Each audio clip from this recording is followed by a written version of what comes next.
All right, welcome in to Baseball and Coffee. It's a little bit of a delay on the program today. Usually, we're 10 a.m., but today we have a great guest coming on, so we had to accommodate, and it also worked out better for me anyway. So the show will be right now, and Payton Tolle will be joining us in about 15 minutes, maybe a little less. Hope everybody's great. Hope everybody's had a great week. We're getting ready for a good weekend of baseball. So after we talk to Payton for a little bit, we'll definitely do a little bit of a weekend preview. We'll look at some stuff from last night. There were some good performances. There's some big time matchups coming up this weekend, including today. You got Sale and the Miz going at it today, which is pretty incredible stuff. So pretty excited for this one today. Payton will be on in about 10 minutes or so. Obviously, a lot of moving parts when I have a guest on. I have a control room and a whole bunch of things I have to monitor, but I think we're getting it down, so I think we'll be all right, and I think this should be fun. Anyway, let's see how everybody's doing in the chat. We'll do a little standings update. I just wanted to come on a little bit before, so I have a moment to breathe, and then we'll get him going here. Just watch Adam on MLB Now, and I am here now.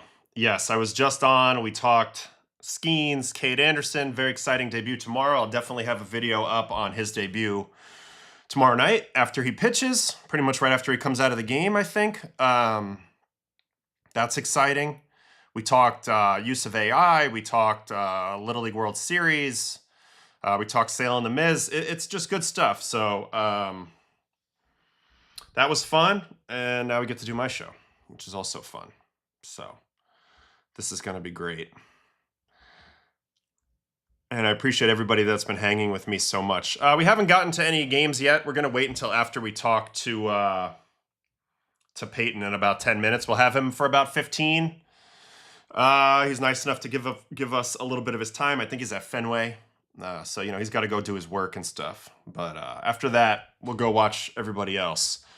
Bieber, perhaps. Yes, obviously. Garrett Cole pitched great yesterday. There was a lot of good performances.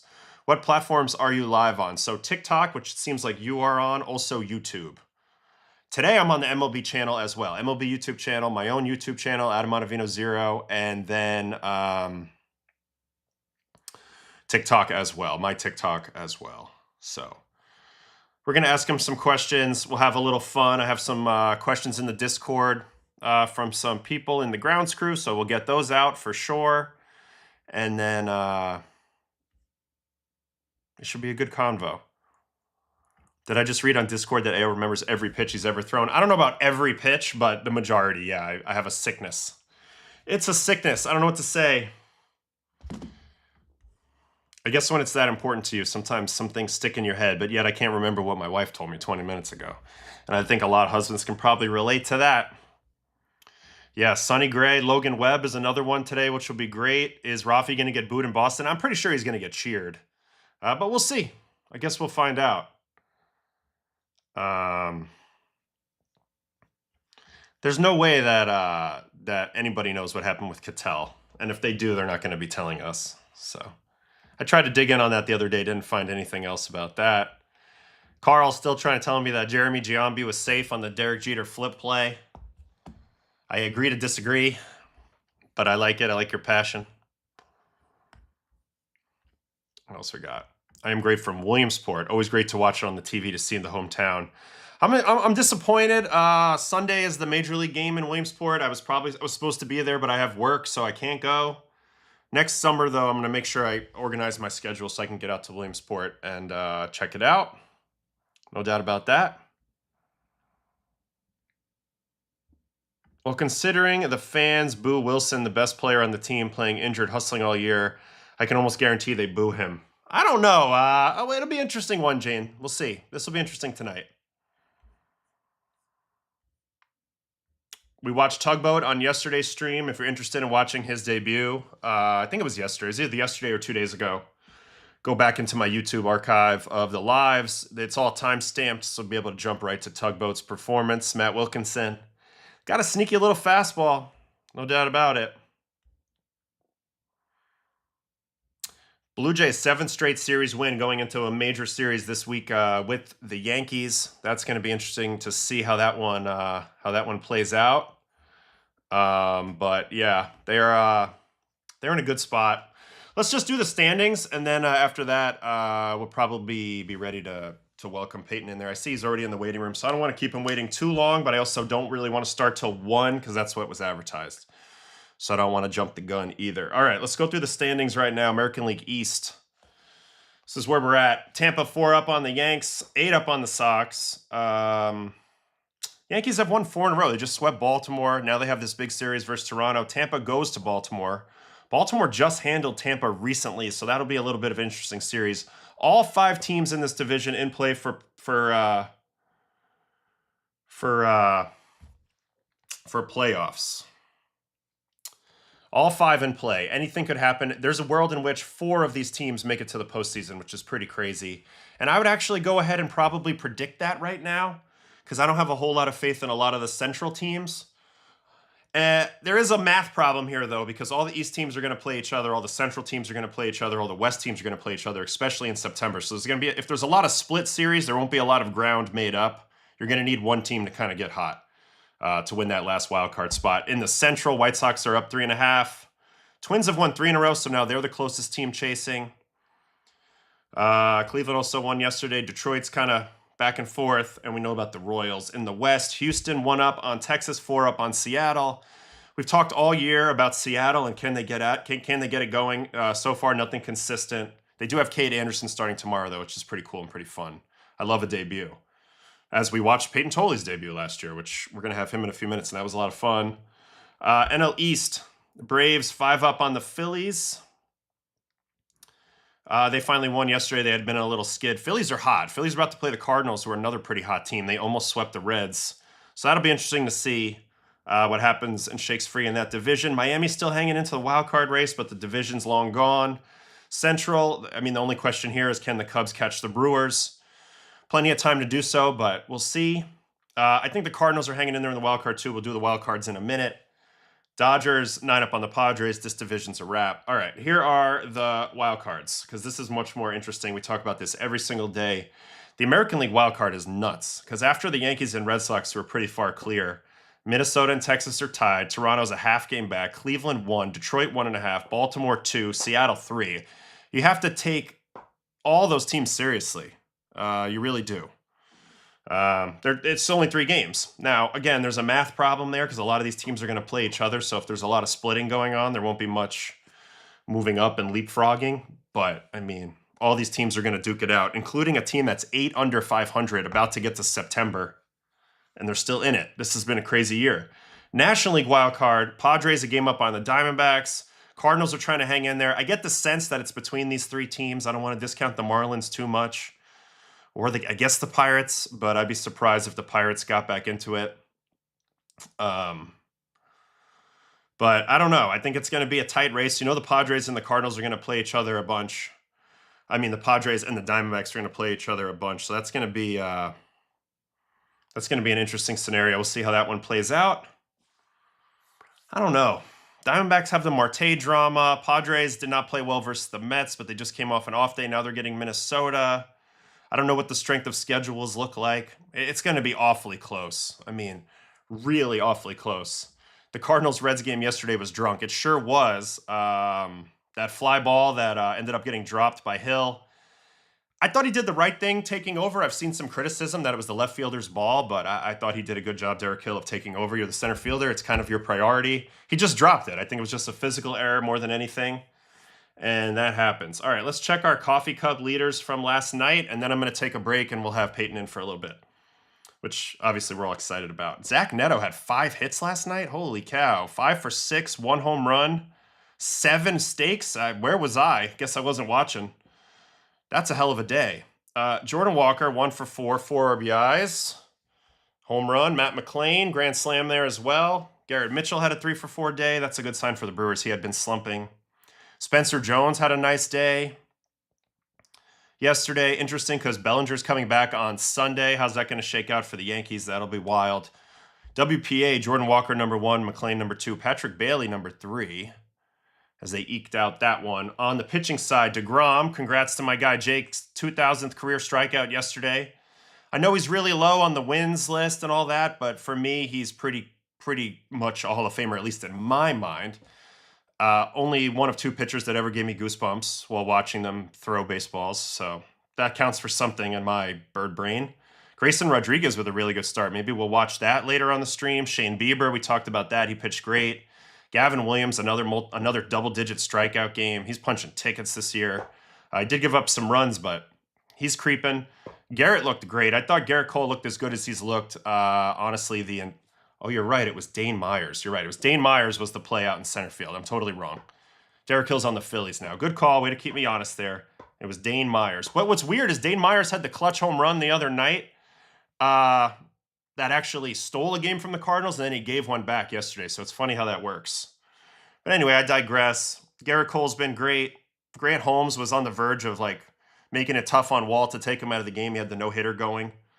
So a lot of good performances, and we'll get into that in a bit. As for the prospects, let's go through that really quick. Seaver King, 2-home-run day. Walker Jenkins, 2-home-run day. Whole bunch of home runs with prospects. Arquette, DePaula, Rodriguez, Morales, Rodriguez, Velasquez, Nayans, Bonemer, Velasquez, and Pena, and Arroyo, and Ronel Rodriguez all homered. So I guess they're prospects for a reason. Pitchers, Anthony Ianson, 7 innings, 1 run, now that he's been traded to the Nats.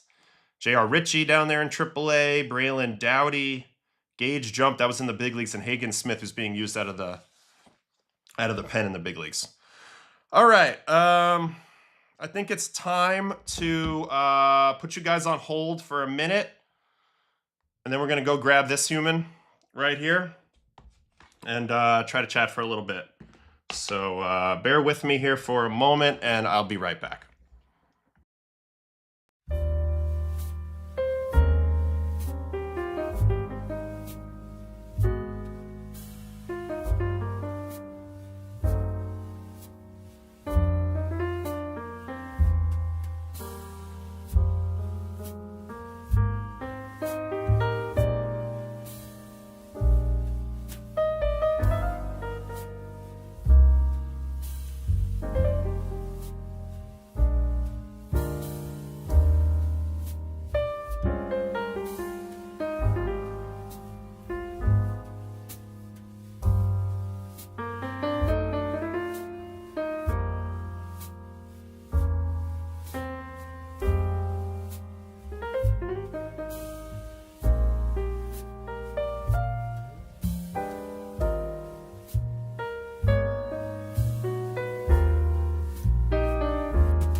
Well, thank you for having me. I was just saying it's an absolute honor to be on here. So, Yeah, you have been probably, I would say, second or third most watched pitcher on our show. I mean, maybe Nolan McLean a little bit more, or Roki Sasaki, but after that, it's Payton Tolle, man. We watched your debut last year, which was electric, and it's been an honor.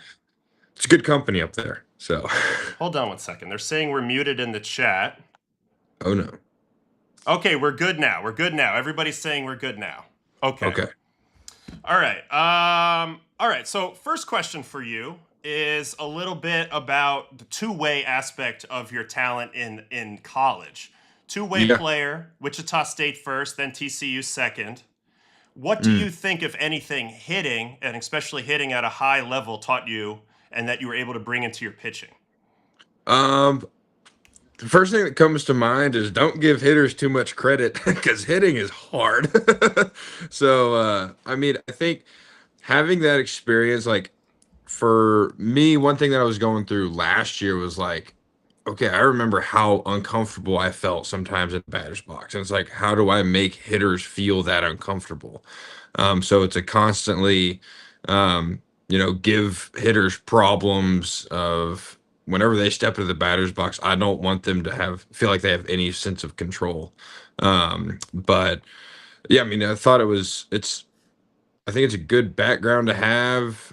I sit there in the dugout sometimes. We had the 13 inning game against the White Sox the other day, and I leaned over. I was like, "I'm ready whenever you need, whenever you need me." But that'll never happen. But one day, so Do you think about it all that they took hitting away from the big leagues before you ever got there? I mean, I even have two hits in the big leagues, which is some of my most cherished artifacts, if you yeah. will. One of the best badges I have. Do you feel a little gypped? Do you feel like it would have been nice to get in there?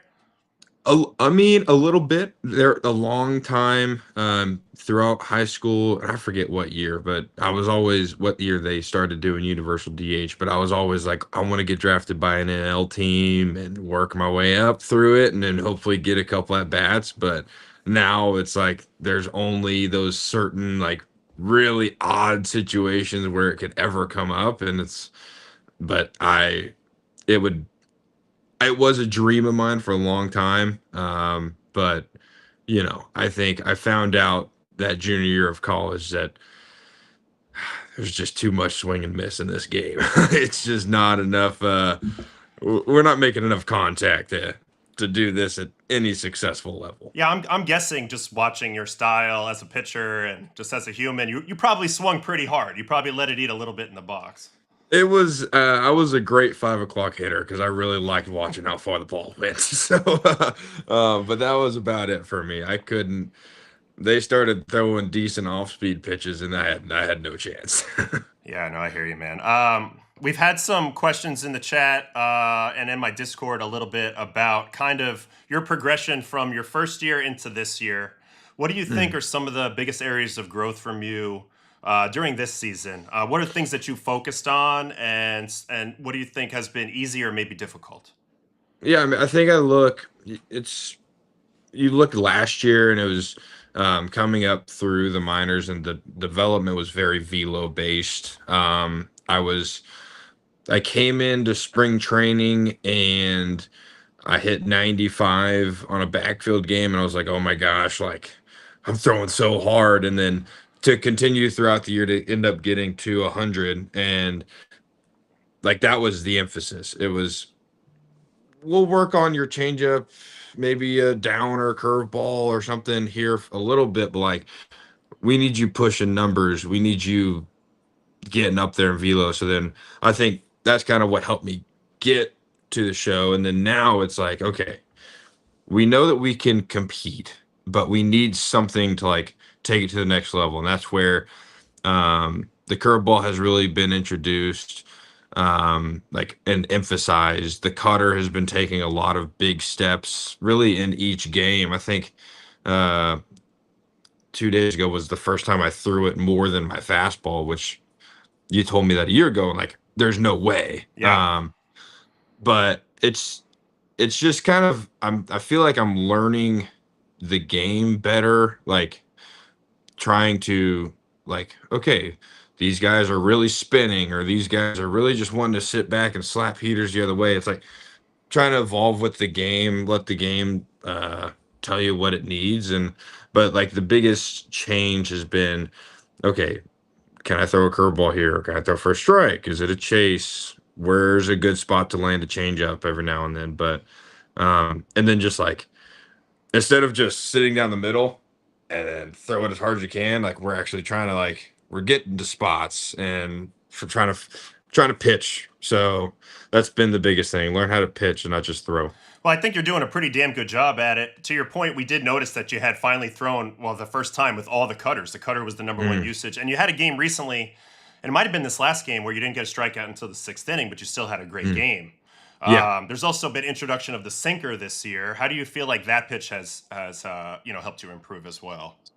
it's been good. I think it for me, it's always about like, okay, we have a good fastball. How are we going to get it um like to where guys just can't, here it comes, go hit it. Like, can we make this more of a whiff pitch? Can we use the sinker or the cutter earlier in counts to where we can it starts looking better and better? Because you throw the same pitch 40 times in a row and it starts looking a lot easier to hit. So it's just trying to get off barrels in the at bat early. But so like it's and the sinker's like something that I kind of threw in college early on in college, and then they're like, we think you could bring it back. So I think it grades out or whatever well, and it's been a learning moment with that every now and then of like, okay, can't throw that 3 times. It's we gotta mix it in whenever we can. Um, Maybe not really a 2 strike pitch. Maybe it is one day, or just it's just it was another wrinkle that we wanted to add. So then it's that they call it the three-headed monster here of the going the top across the top. So Yeah, no, because like when we first started watching you, like your fastball obviously stands out right away. You have like the release, the extension, the velocity, you locate it really well, you attack the zone. But it is funny how in the big leagues, to your point, people will start to like change their swing plane to meet that pitch if they see it mm, enough, right? So that's where the sinker kind of comes in. And I don't know, it's just yeah. been really cool to watch you kind of develop like a much more well-rounded game. Are there any like players in particular on your squad, like Crochet or Sonny or any of the other lefties? Because you guys have so many lefties that you lean on to talk through some of these adjustments that you've had to make so quickly in the first year. Yeah, I mean, Crochet has been one because I would say we're pretty similar types of pitchers. He's really in your face with that fastball and then kind of works off of it.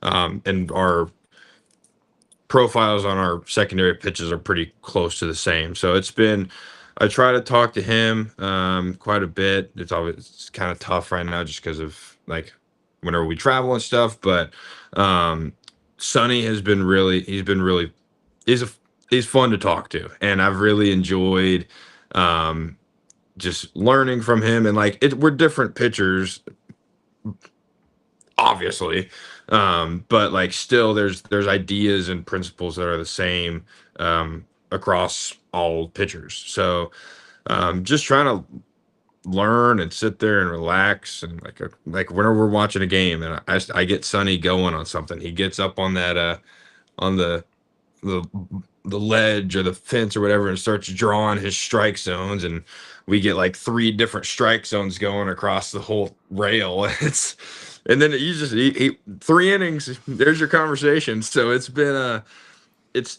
great to learn from those guys and just watch um how they work, how they go about something. I think like the in-game adjustments is something that I've started to learn from Sonny of like he's able to really see like what hitters are doing early and then adjust from it. So it's but Crochet I would say is definitely somebody that I've, for lack of a better term, look up to, like just kind of like watching him and trying to ask questions of like, okay, you have a changeup, you don't throw it that much. What is a time whenever you throw that? Or what are you thinking on your cutter? Like just asking questions. Yeah. Are you ever out there on the mound and you see something and you're like, you feel Sunny like pop up on your shoulder, like, hey man, like this is the moment. This is what we were talking Yes. about. Oh yeah. Yeah. There's the biggest I don't know, we're pitchers, so you can talk about it, but like learning right now, it's like, okay, 2 strike cutters away. And it's like, if you leave that kind of strike zone extended, they can still touch that. And we're kind of talking about like, okay, that's not the location for the whiff pitch. It's, it's down or in or, it's trying to, you got to get away from the barrel. We got to get away from the swing. So, is it like working that curveball cutters down or away to a lefty? So, like there are times whenever I'll execute a pitch and I'm like, Sonny's gonna be proud of that one. So I love that. That sounds like a blast. All mm, right, let's get into a couple chat questions from the Discord. These are more fun questions. All right, yeah. from my friend Jane's 11-year-old daughter. How come the pitchers can't wear the Wally head when they pitch a quality start or strike out the side? Has that ever That's a been brought up at all? That's a great question. I think that somebody did ask, can we do something to where we can start wearing the Wally head? But I think I might just force it one day and have a good inning and come in and pop it on. So it's just nobody's guarding it, so I'll just go in and pop it on one day. I like that. That's a good answer. I've been wondering that too, because like we need a celebration prop too, pitchers. Like Absolutely, we like strike out the side. That's like hitting a multi-run home run in some kind of absolutely. ways, right? All right, here's another one. Do you ever want to straighten Sonny Gray's hat when he is pitching? Do you ever think about No, that? absolutely not. It's now it's taken on a new meaning in that dugout. We're over there. We're sitting. It's like, okay, it's sunny day. All right, let's go. We're going, and it just keeps getting turned and turned and turned by the end of the game. So it's it's a running joke that we got, but that's sunny. It So seems like the more it's turned, it's correlated with how well he's pitching, oh, right? absolutely, absolutely. And speaking of correlations, I have another question in here.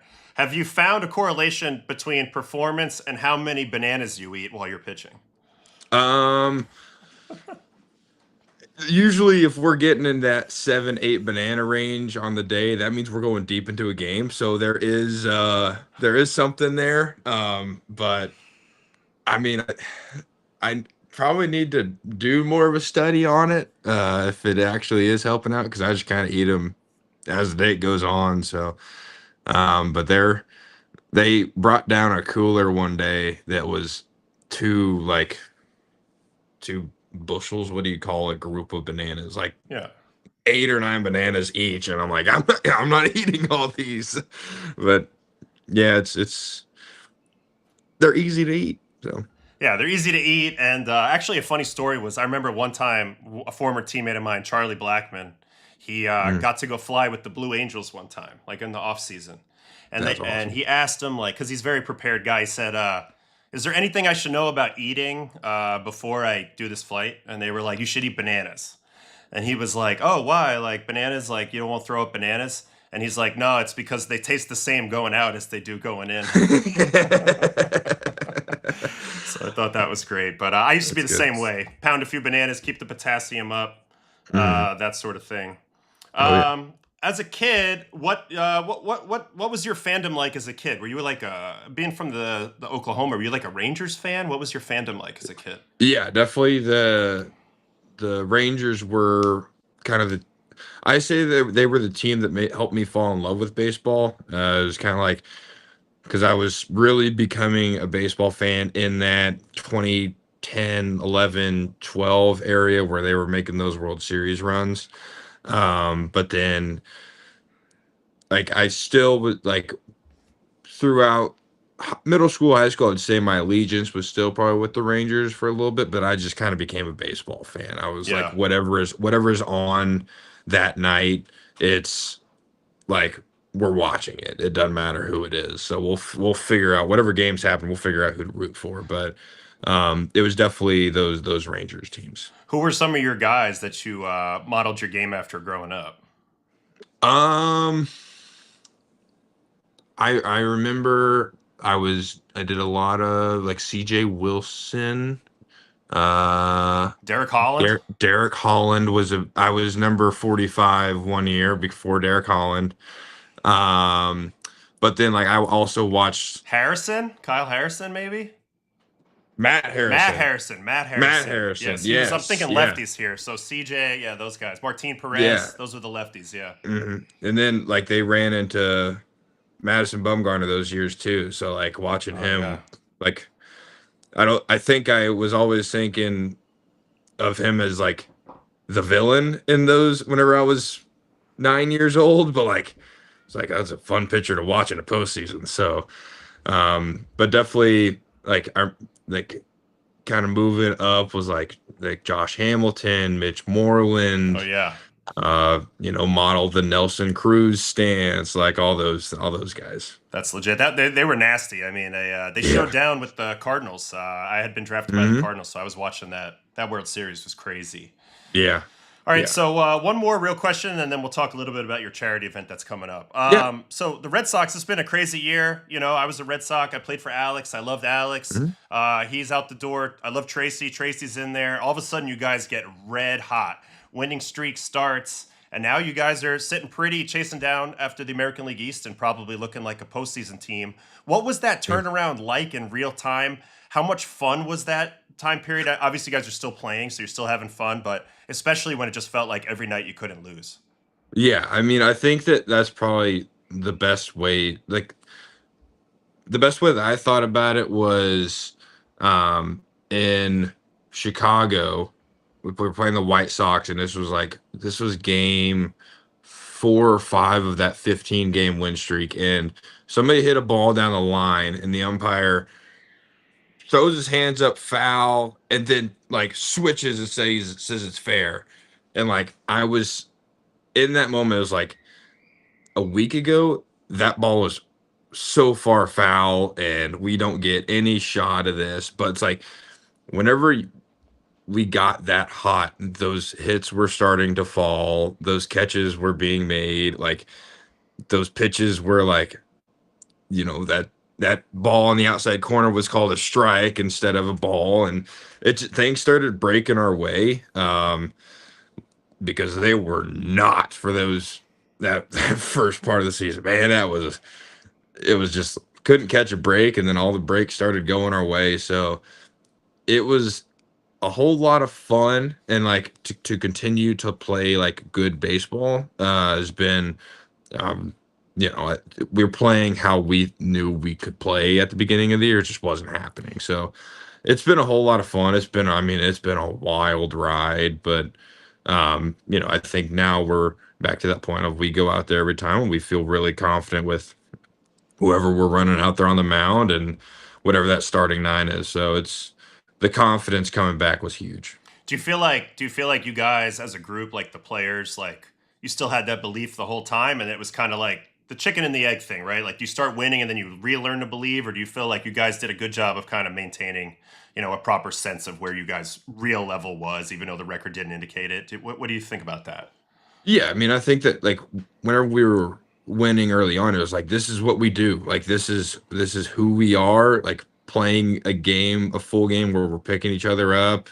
We're having shutdown innings. We're having those long innings hitting wise where we're making a pitcher work, and we would see glimpses of that. But then the thing that I was saying is that it's contagious. The pitching is contagious, hitting is contagious, fielding is contagious, and like whenever you start getting 1, 2, 3 of those start happening per game, it's like then you look up like, whoa, we're in the middle of this thing now, instead of like feeling like we're really far out of it. So it's just you start feeling the pieces of the game start playing together, and that's whenever it started to really take off for us. Yeah, and then you can feel the Fenway crowd really starting to feel it Yeah. as well, and that just kind of spurs you on. Probably the Oh, yeah. most fun place to play in baseball, in my opinion. Absolutely. It's So, it's incredible. I mean, it was a 37,000 sellout crowd on a Tuesday night this week. It was unbelievable. yeah, I only got to play there 1 year, but it was special. I mean, the energy in the Mm. ballpark. I mean, it keeps you on your toes, and that's all. Yeah, That's all you really want, because this is a grind of a season, as you're probably absolutely. seeing now. I mean, it's been like multiple worlds within this one season, so it's kind of Yeah, crazy. Yeah. yeah. All right, so tell us a little bit about your upcoming tournament here, Mm, and we know about all of your great causes. So let's yeah. hear it. Yeah. Yeah, so this is the Tigger tournament. The name is after my mom's quote, "Be a Tigger, not an Eeyore." Just always being positive throughout your life in whatever circumstances. She was a college golfer, so there's not a much better way to honor her with a charity golf tournament. So it's at Top Golf. Where it benefits the organization Empower. Um, I've been able to get with them. It's started to be for kids that have lost a parent like myself. So they have mentors, they have outings, they have retreats to where you can go and just kind of get your mind off of things. For an example, like Mother's Day is a tough day for me.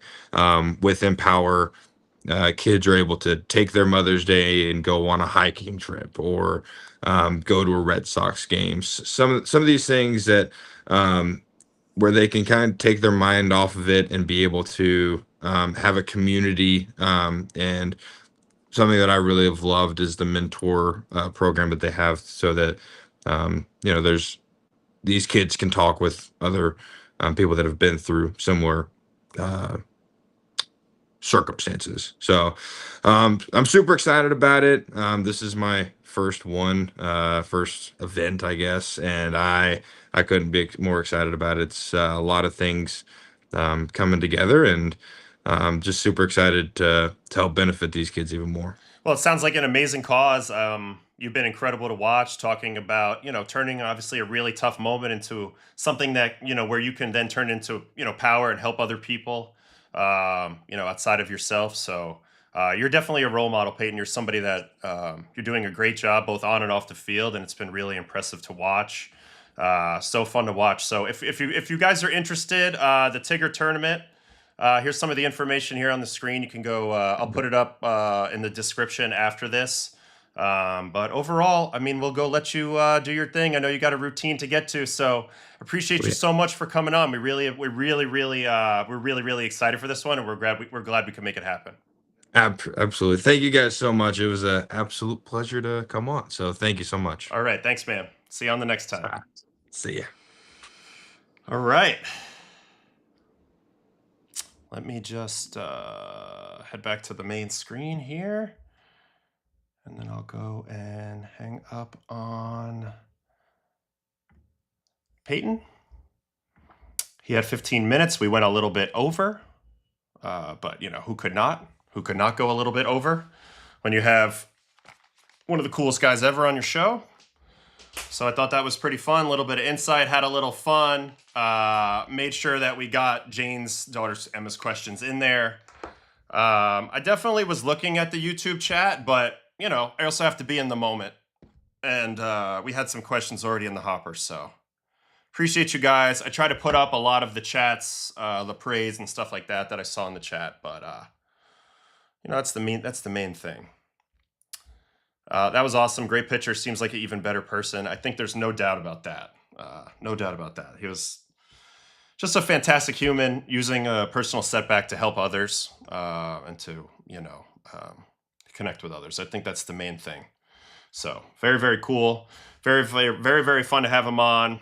I like hearing him talk about getting better as a pitcher too. That was pretty neat.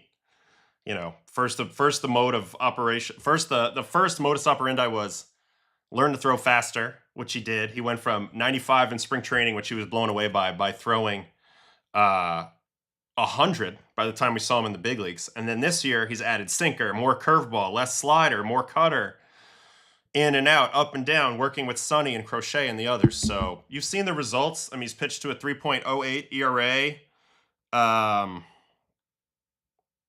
in 21 starts this year, and he's absolutely shoving. The expected ERA is even better. So great guy to have on, and that was pretty cool for me and for all of us. All right. Let's get into our day here then. Let's see what we got here in the chat, and then we'll get into our day. We did the standings before Peyton came on. We have to think about what we want to watch from yesterday's stuff. But that was really cool. Man, I'm still not over that. That was great. That came out of nowhere too, that he was going to come on. So couldn't be more juiced for that. That was fire. That was super sick. All right.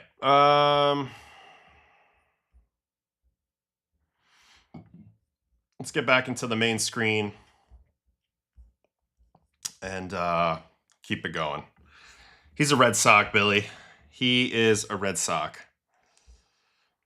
Yeah, we need more like this. We're working on having more guests regularly. I thought that was a good convo, though. That was great. We got some good information. We had a little fun.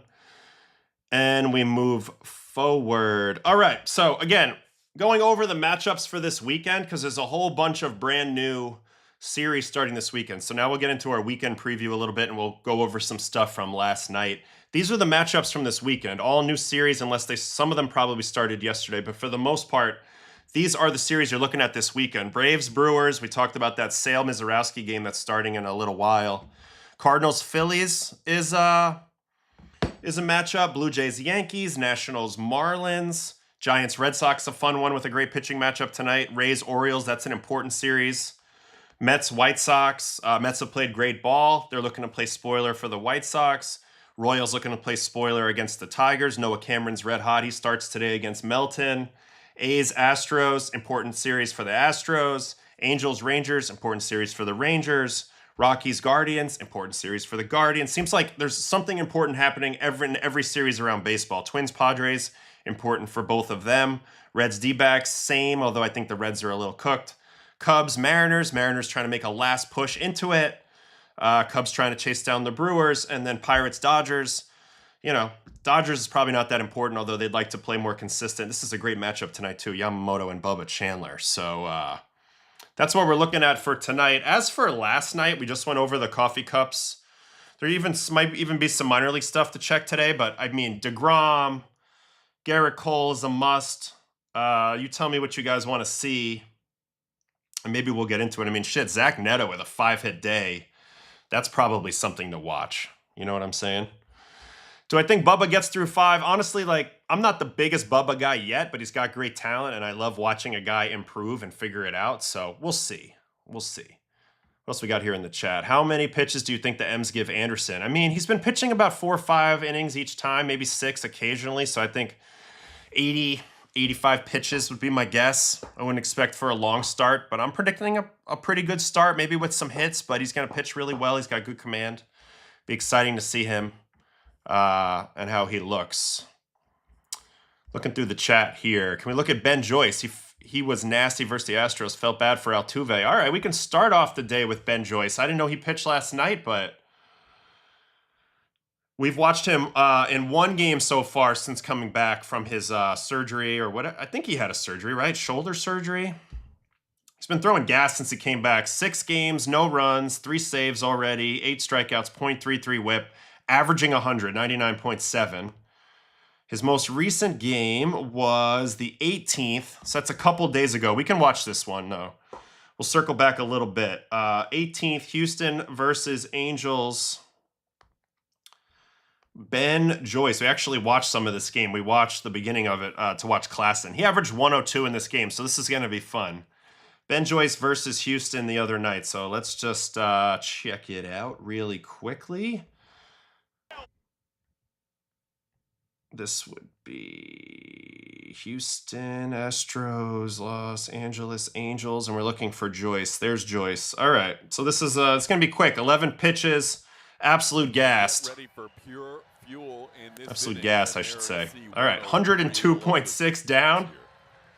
All that time on the IL, but he is back and throwing BBs. He has already thrown a runner to bring the tying run to the plate. There's the 2-0 four-seam challenged. Actually, it's still ball 3. So 3-0 to the first batter, and then he comes back. 3-0, get me over 102.8. What drugs are you on? That's insane. All right, 100 coming here. 101.3 coming here. Fouled off. And 102.6. So no sliders. Man, Altuve is so far off the plate. Are you guys seeing the visual of where he's standing in the box? For all the guys that are strike zone crowders like a Contreras, they're like, you know, their body might be like in there. Look at Altuve. That's ridiculous. That's insane. Damn. Got to resync my pencil, my Apple Pencil. There we go. Anyway, that's crazy. And he didn't get any sliders, just straight cheese. See you later. And the kid is fired up. Watch Ben Joyce from behind. Crazy. All right, next up, 1 pitch out of Varsho. Here's Dalton Varsho. This is one of Altuve's little tricks he does, though, is he really wants the ball away, and then he dives for it. So he makes you think like you have the outside corner, and then he super dives for it. But to me, he felt even further away in that at-bat, and I think he might have been scared of the fastball. 102.6. Here's a breaking ball at 85, so that's, I don't know, 17 miles an hour difference. Sorry about it. Nasty. And then 103.4 to end the game. I mean, that's just stupid gas. 103.4. He's got good extension. I mean, there's a few pitchers that just throw it harder than everybody else, and Ben Joyce is one of those. Ben Joyce, Mason Miller, Jacob Mizorowski. Here's the delivery in slow-mo. He gets that arm up quick like a catcher, but he's strong as hell and mobile as hell. So he's combining a couple of really good qualities. I mean, look at this separation where his scap gets pulled back. And that's him. That's his leverage moment with that huge stretch right before he's about to bring the boom.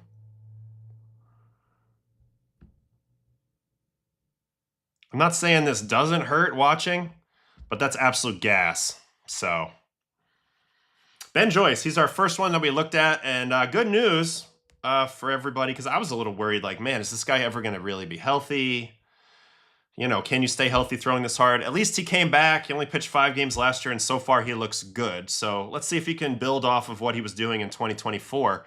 And the big adjustment in 2024 was adding in the sinker to the mix, having the 2 fastball shapes, one for early contact, and then that makes the 4-seam almost unhittable when he goes up. With it late. So anyway, that's the Ben Joyce experience.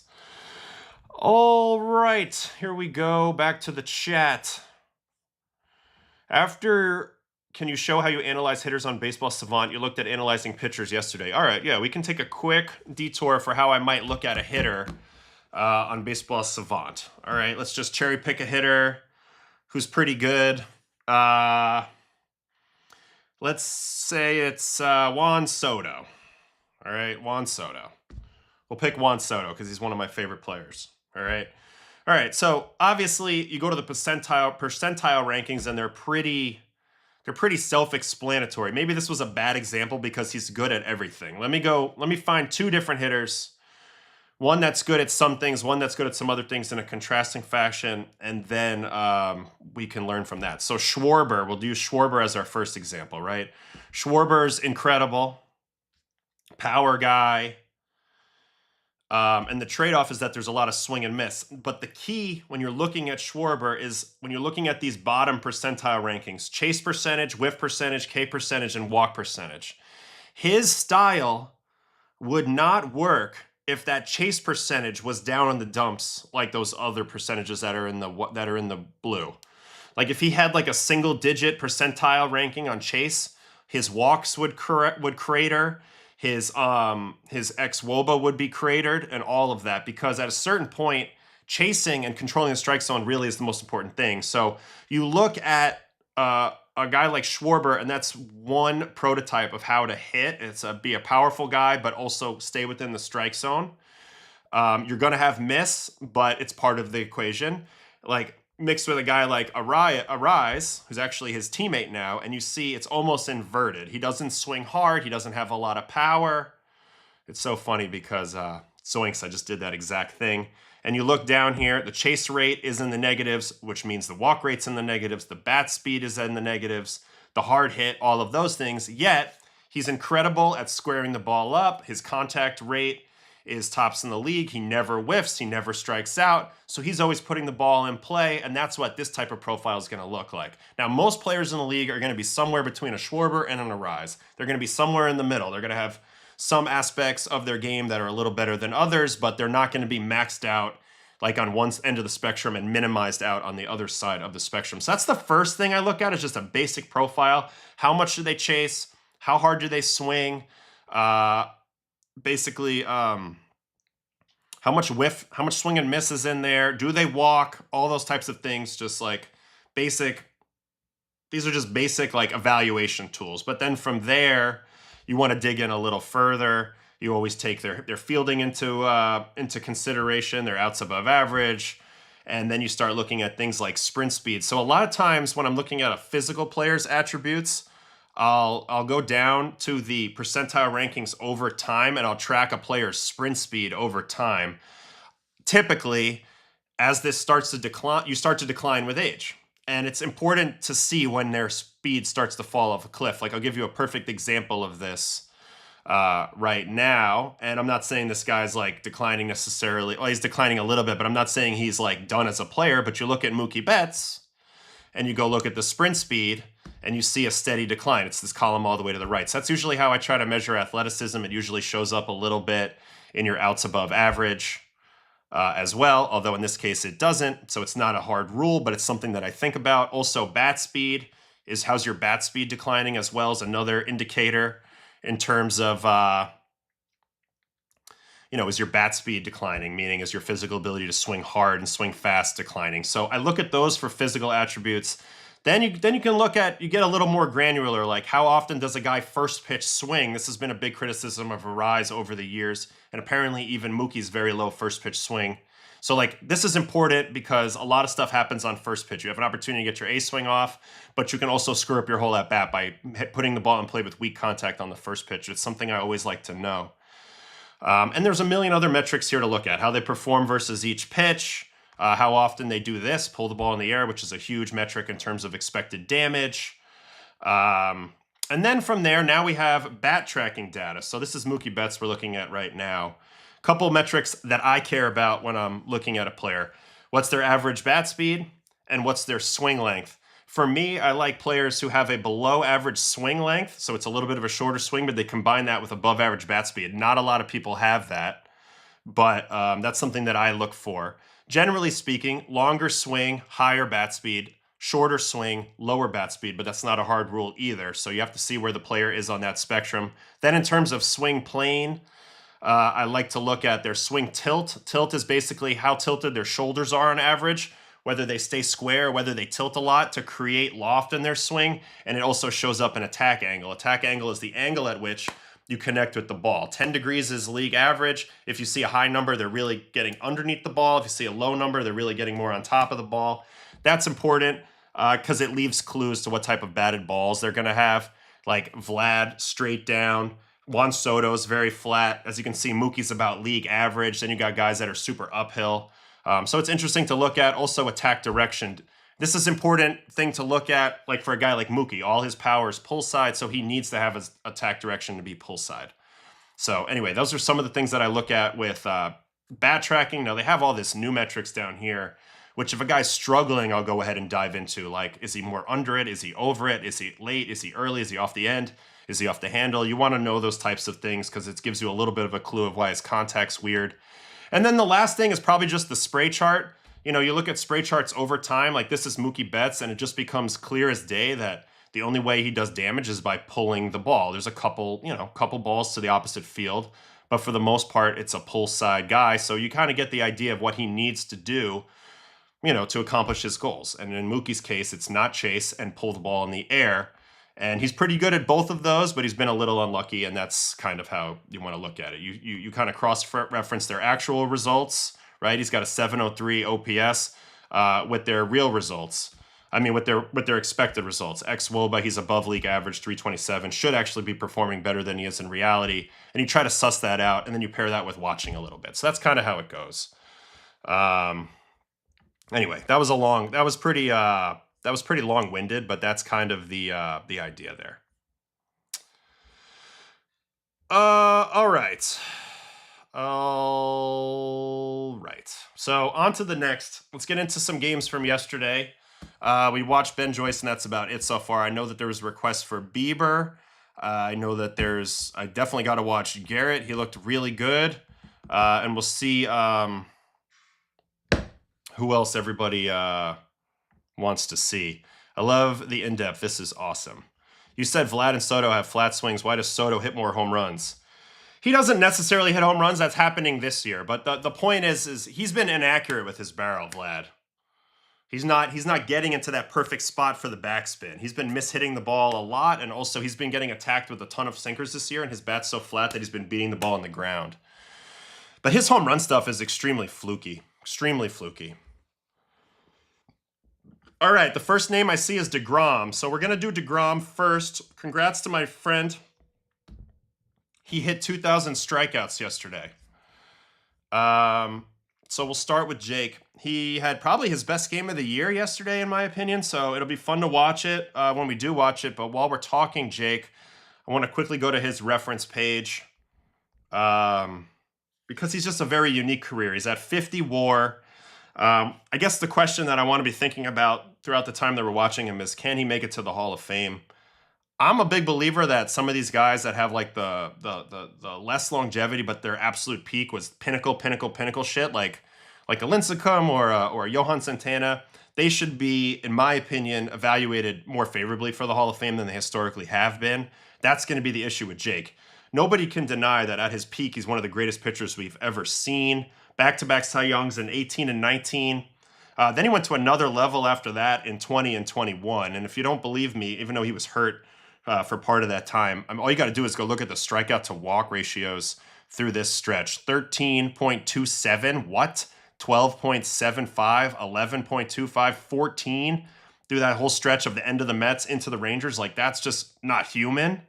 So for me, even though he is, I think he only has he's got 105 wins, and he's maybe gets to 150, best case scenario, I still think that he's got to be considered. So I think it's pretty good. 2 Cys should be automatic, according to Uncle Ted. Dano says fastest ever to 2,000, even with the lost seasons. It's tough, but for me, I think, what other platform would you like, Toot? But I think for me, he's definitely knocking on the door of the Hall of Fame, and of course I'm a little biased, but I would put him in. Anyway, here's his season at the moment for Texas. 9-8, 3.77, 24 starts, 126 innings, 157 Ks, 1.13 whip. He has gotten hit a little bit harder this year, but in terms of the other stuff, it's mostly the same. The walk rate's really good, the strikeout rate's really good, the command's really good. So anyway, let's go get into his game from last night. It was against the Nats. So let's go ahead and pull that up. Player breakdown on Jacob. 42 sliders. Wow. 42 sliders. So similar to what Tolle was just saying. He had a game recently where his off-speed secondary pitch actually had more usage than his fastball, and that surprised him. Jake, same last night. 42 sliders, 34 heaters, 14 changeups, 3 curves and a sinker. Metrics look the same. Whiff rate was really good on the slider, 47% and 100% on the changeup. So he had a great day. 5 hard hits total. Probably not as many first pitch strikes as you would expect, but nevertheless, pretty damn good game. So let's go get into that. Nationals and Mets. I mean, geez, I just thought he was on the Mets for a second. Nationals and Rangers. Sorry, Mets fans. All right, DeGrom, 94 pitches, 10 punchies. Let's do it. First up. Is this Lyle? Yeah, Lyle. Lyle Crocodile. Slider to open the game. Very rare from Jake. Foul ball. This is obviously a very pro DeGrom space, but I wouldn't put him in, not yet. Yeah, I think he's still got some more work to do, probably, to pad those stats a little bit. But yeah, I'm a little biased towards it, of course, no doubt about it. And it's a 3-pitch strikeout to start the game. Slider. Here's the fastball. Let me just see the location on this fastball real quick. Yeah, in. That gave him a beautiful tunnel for the back footer, which he executes. Now, when he's going his best, and we've all seen it, it's this corner that he dominates and absolutely owns. This corner and below the zone over in this area. So we're going to see a lot of that today, I'm sure. All right, second batter up is Ortiz? Yeah. Abimelech Ortiz. This is a rookie right here. So he gets 98 painted away. We got a super chat real quick. How do you feel about Lindor being a Hall of Famer? I think he's on track. He's definitely on track. We can go look at his baseball reference after the fact, but he's definitely on track. I mean, there's no doubt about it. If he just continues to be Francisco for another, whatever it is, 5, 6, 7 years, his numbers are going to be up there with any shortstop. It's true. All right, another slider. Perfectly backdoor. He also had a little bit of extra fuzz, I feel like, on the slider at times in this game. I saw some 92s, some 93s. And this is another perfect chase slider executed from Jake. So 2 up, 2 down on the same pitch. That might have been strikeout 2000 right there. I'm not even sure, but fastball away.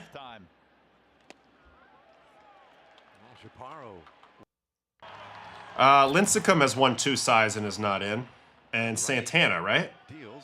Those are probably the 2. Yeah, this camera angle we know is the worst. But, you know, is what it is. All right, slider foul. Here comes another one. Do that 10 times. Off the plate. The only to do it in fewer innings. Are you surprised he didn't waive his no trade clause at the deadline? Yes and no. I did think that the one team that could probably woo him, well, maybe there's two teams I think that could probably woo him away from the Rangers. And I do think Atlanta was one of the two. I think Atlanta and Tampa, those are the two closest teams to his home in Central Florida as he pops a guy up to a beautiful 1-2-3. But I think mid-season, it was probably an unrealistic ask. That was painted, by the way. He doesn't want to move his family. He's very happy in Texas. He's happy where he's at. I think if it was the offseason, maybe he gives a little more thought to Atlanta. He is Hefner's over there, which is his guy. So maybe there's something to be said for that. Ooh, really good changeup here on 1-1. Gets him to chase way in front of the plate here. But, you know, in the moment, Jake's not a guy who likes change very much. He's very comfortable and likes being comfortable there. So for that reason, I wasn't totally surprised. I also think him and Eovaldi kind of made a pact to do it together. So that's 3 strikeouts all on back foot sliders as Tena goes down. It's already 6 swings and misses for DeGrom tonight. It doesn't show you depth very well, Zoinks, this camera angle, and that's my biggest issue with it. If the camera was lower, it would be better for me, but I don't like it at all. I think it's too high. All right, this is a line drive to right. Base hit from House. That's the first hit on the day. It wasn't hit crazy hard, 85, but first hit of the day. Here comes Keibert Ruiz. Does he get to 2,500 Ks? I think he's a lot more likely to get to 2,500 Ks than he is to the 150 wins. I mean, he's only got to get 500 more Ks. To me, that's kind of a lock if he plays anything more than 2 seasons, anything more than 2 full seasons, although I don't know if he wants to. So I guess we'll see. There's a changeup lawn dart. Here comes that heater up and in. That's a very good pitch, and he has him now sped up for the slider. Here it comes. Does get the ground ball. Nice play by Berger. Didn't get that ball as low as he wanted, but he'll take the out. So man on second, 2 outs. Here's Dylan Cruz. Slider strike, and slider again. Pretty good pass at it, but that place is an absolute graveyard, and he only hit it 97. So can of corn. Pretty good first 2 innings, 1 hit, and about nothing else. All right, here's friend of the program, Nasim Nunez. 4-seam strike. There's a great old world out there. So a meaningful and special night highlighting this long-standing relationship, guys. Did not come through. How long is left on his deal? That's I think it's only 1 year left, maybe 2. Yeah, 1 year left with club option. I think he'll play those out, but I don't think you're gonna see Jacob deGrom in his 40s. So I don't know. 1-2 pitch is low. Would you agree 90% of pro ball is mental strength over physical? Yeah, but mostly because I'm kind of cheating here, but mostly because the mental controls the physical. So once you clean up your mental, you have a better shot of being better with your physical. But most guys in pro ball have the physical ability to play in the big leagues. I mean, obviously there's levels to that, but most guys have enough. They reach the baseline to play in the big leagues. Ooh, really nice play by Evan Carter. I thought that was dropping in. Jams him with this fastball a little bit. 94, a little short stroke by Nasim, but in comes Evan Carter. Very nice sliding play. That might have been a home run had he not caught that. I'm just looking at let me look at the corner fielders. Nimmo starts jogging. He sensed it a little bit in right field. But yeah, that would have been, I think that's a home run if he doesn't catch that ball and it goes to the fence with Nasim's speed. Leads the league in steals. Anyway, nice play. Good high risk, high reward play. It's all good. Did as good as we could. All good. Did as good as we could. Who's got a prettier freeze glove side heater, DeGrom or Cole? That's like really hard to choose. I'll pick DeGrom though. I think Garrett likes to work the whole strike zone, and so does DeGrom, but more so Garrett. DeGrom is much more glove side oriented for his career than almost any other pitcher I've known. But that's just paint too. I mean, the thing is just like His stuff, I mean, it's become less amazing over time because we've seen other guys with it now, but it's still amazing. It's really just that command, though. I mean, nobody has command like Jake. He can hit a gnat's ass, and it's wild. Perfect slider there for the punchy, and now we're back to the top of the order, and Lyle. Change up in the dirt. With tricep soreness. Let's face it, there was fair concern about whether or not if that might knock him down. What do you think about the Twins being in the wild card this year, considering they gave up players with control at the deadline? That was last year's deadline. Make a start. I think they're in it because the American League is weak. I don't think it's anything special that they've done. They have a pretty good offense. Ultimately, I think their pitching is what's going to hold them back, though. If they were to make the postseason, they'd have to have probably one of the worst bullpens. So, sure would be nice to have some of those guys, Duran and Varland. But, you know, they're going for it, and I'll always appreciate that. You know, no doubt about that. You always got to go in this sport. All right, 3-2, a little bit of a battle here. And he's going to call him out looking on a slider backdoor. So a little bit of a happy accident there. As you can see, the target's more middle, but puts it right on the corner. Very nice pitch. All right, 3 innings. Brilliant. 4th inning coming here. Back to Ortiz. Slider chase, look at an ambush. Sliders, change-ups, breaking balls, whatever it is. Anything other than a fastball. 2018 and 19, DeGrom and Scherzer were both so much fun to watch. I remember Max telling me that he realized at some point in one of those years that he wasn't going to be able to beat DeGrom for the Cy Young because it was starting to slip because DeGrom just had a run that was crazy in like maybe July or August of one of those years and just feeling like there was nothing he could do to catch up even though he was rolling too. So that was kind of funny to hear him talk about that. 2-2 on the way. DeGrom started a movement in Texas of pitchers rocking the closed back gloves. This is also another pitch that for me is a really good pitch for Jake. The changeup, got good metric and everything. It's just a matter of if he's commanding it that day, but you see the effect of it there. I mean, 4 swings on the game, 4 misses. As long as he gets it below zone and sells it, it's beautiful. And this camera angle you can't see, so let's try center field, see how high it was actually. Little bit higher out of hand. See, it's at least this high out of hand before you see it fade down. That's nasty. All right, on to the next. Whose bullpen is worse, Tigers or Twins? I think Twins. I know Tigers have blown a ton of games, but if you look at their overall run prevention, it hasn't been that bad. And they have some guys I like. The Twins has been pretty sketchy. Here's a perfect example of the Jacob deGrom paint heater. Look at this. Look how perfect this pitch is. Perfect.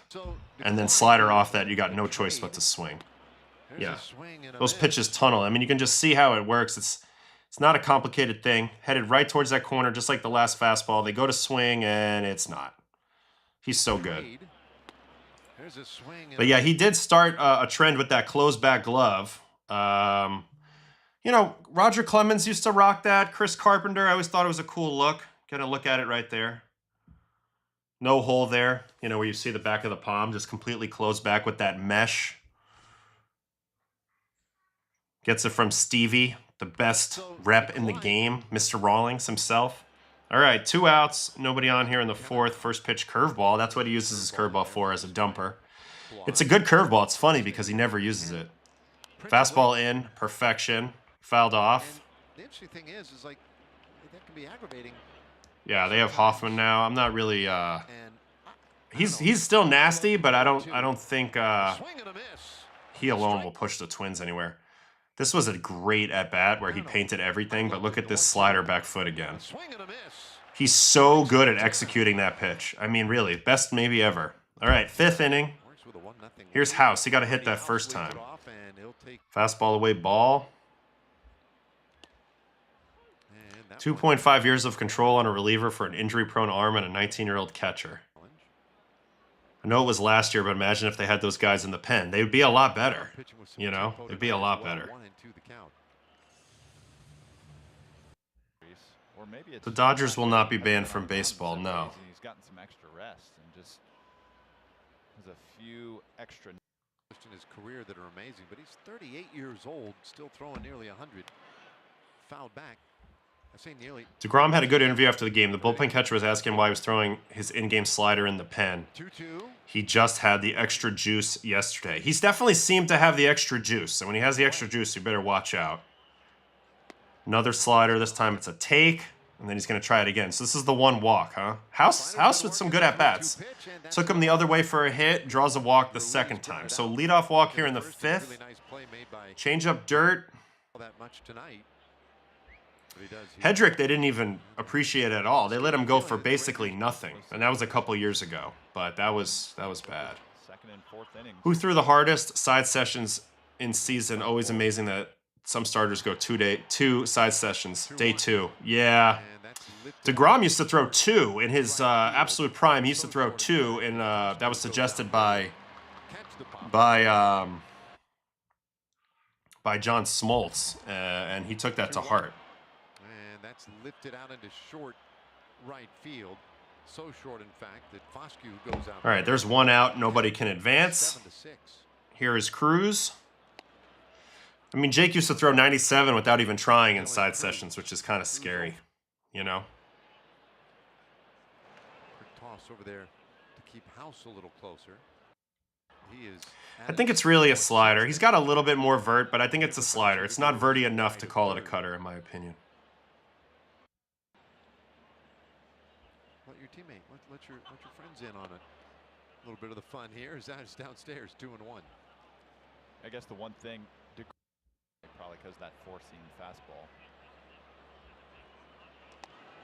Doors right there. That was probably the first challenge heater in the middle the whole game. Another one there gets it up a little bit more, then back to the slider. 2-2. Appreciate the gifts coming from TikTok, by the way. Appreciate you guys. There was others too, right? Brock Stewart from the Twins. There was another one I think I'm forgetting. All right, curveball here. 2-2 and a swing and a miss. You know, this was an interesting choice. He never uses curveball late in the count, never uses it against righties. I felt like he used it almost as a speed-up pitch. Let's start from the 2-2 count on and see how smart he was to go curveball here. Heater, fouled off. Slider, 2-2. fouled off. Four-seam, fouled off. So he felt like, let's go 2 speeds down. I think slider off the plate, he probably still chases, but he goes 2 speeds down and he totally undresses Cruz. That's a really good thing to do, but pretty rare for Jake. So good feel in the moment there by him, and I think Danny Jansen was the catcher in this game. All right, backdoor slider strike to Nunez. Here comes 97-4. Who is the best twin of all time? I mean, it's got to be Kirby Puckett, right? Or Harmon Killebrew. The 1-1. Who else do you got? I mean, who else would it be, you know? Kent Herbeck? It's a tough one. Really tough one. Obviously, you know, Mauer. Love Mauer, one of the nicest people I've ever spoken to. So this was kind of a 3-1 challenge meatball, but he knew what batter was at the plate. It's Nunez. He doesn't have a lot of pop, and he ends up working out with this meatball. This was a very different hitter. This might have ended up poorly, but good job by him knowing his batter and attacking. All right, 6th inning. Best twin of all time is Joe Mauer, no discussion. Okay. Yeah, Joe Mauer. I didn't think about him initially, but yeah, probably Joe Mauer. All right, fly out, 1 pitch out to start off the 6th. Rod Carew is great, but he also was just as big of a player for the Angels as well, right? Do pitchers throw meatballs on purpose? I mean, they wouldn't consider it a meatball. They would consider it a challenge heater. You know, challenge heater. Paul Molitor, he was also a Brewer, though, right? And a Blue Jay. Buck Daddy, just not there yet. I think Mauer's probably the best answer. We got a Denard Span in the chat. I like Rojas a lot that they got in that trade. All right, backdoor slider on 3-1. Didn't want to challenge Lyle there. Now he's going to come with the challenge heater after the slider and punch him out swinging up and away with an exploding heater up and away. I mean, you just cannot catch up to this pitch. And Jake's another one with kind of a low release height, ride effect. Incredibly flat through the zone, so amazing. All right, here's Ortiz, last batter of the day. First pitch slider, gets the hard hit roll over to Berger. And just really a great day, highlighted by really good command and a really good slider, I thought, in this game. And a couple really good choices along the way. Struggled a little bit commanding that changeup, but I thought overall this was one of his best outings. I mean, no doubt, at least results-wise. I mean, 2 base runners, right? One walk, 1 hit, 10 Ks, about as good of a game as you're going to get unless you go deeper. A couple foul balls kind of ruined that, but Jake looks great. He and Evaldi and, you know, Bradford and the other guys, Kumar, they have to pitch this team because they've been sowing like to the playoffs if they want to get there. Because offensively, even though they have some nice names, they've been very inconsistent offensively. I don't think you can count on the offense to carry them right now, but they're fully in the mix for the American League anyway. So, all right. Yeah, Kirby was the first name I mentioned. I just think Puckett, you know, is the legendary twin, right? Puckett and Killebrew are probably the legendary twins of all time. Also, Blyleven. We didn't mention Blyleven. Mauer, though, you know, born in the Twin Cities, raised in the Twin Cities, #1 overall pick in the draft by the Twins, Hall of Famer for the Twins. Mauer's probably the answer, right, at the end of the day. Probably the answer at the end of the day. That's a tough one, though. That's pretty tough. You know, it's not always the easiest thing, but we get sloppy at times, but we do our thing. The question here was best twin of all time. Trevor Plouffe, great answer. Love that.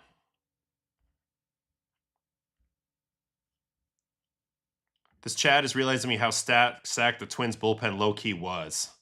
It was. It was really stacked last year before all the trading.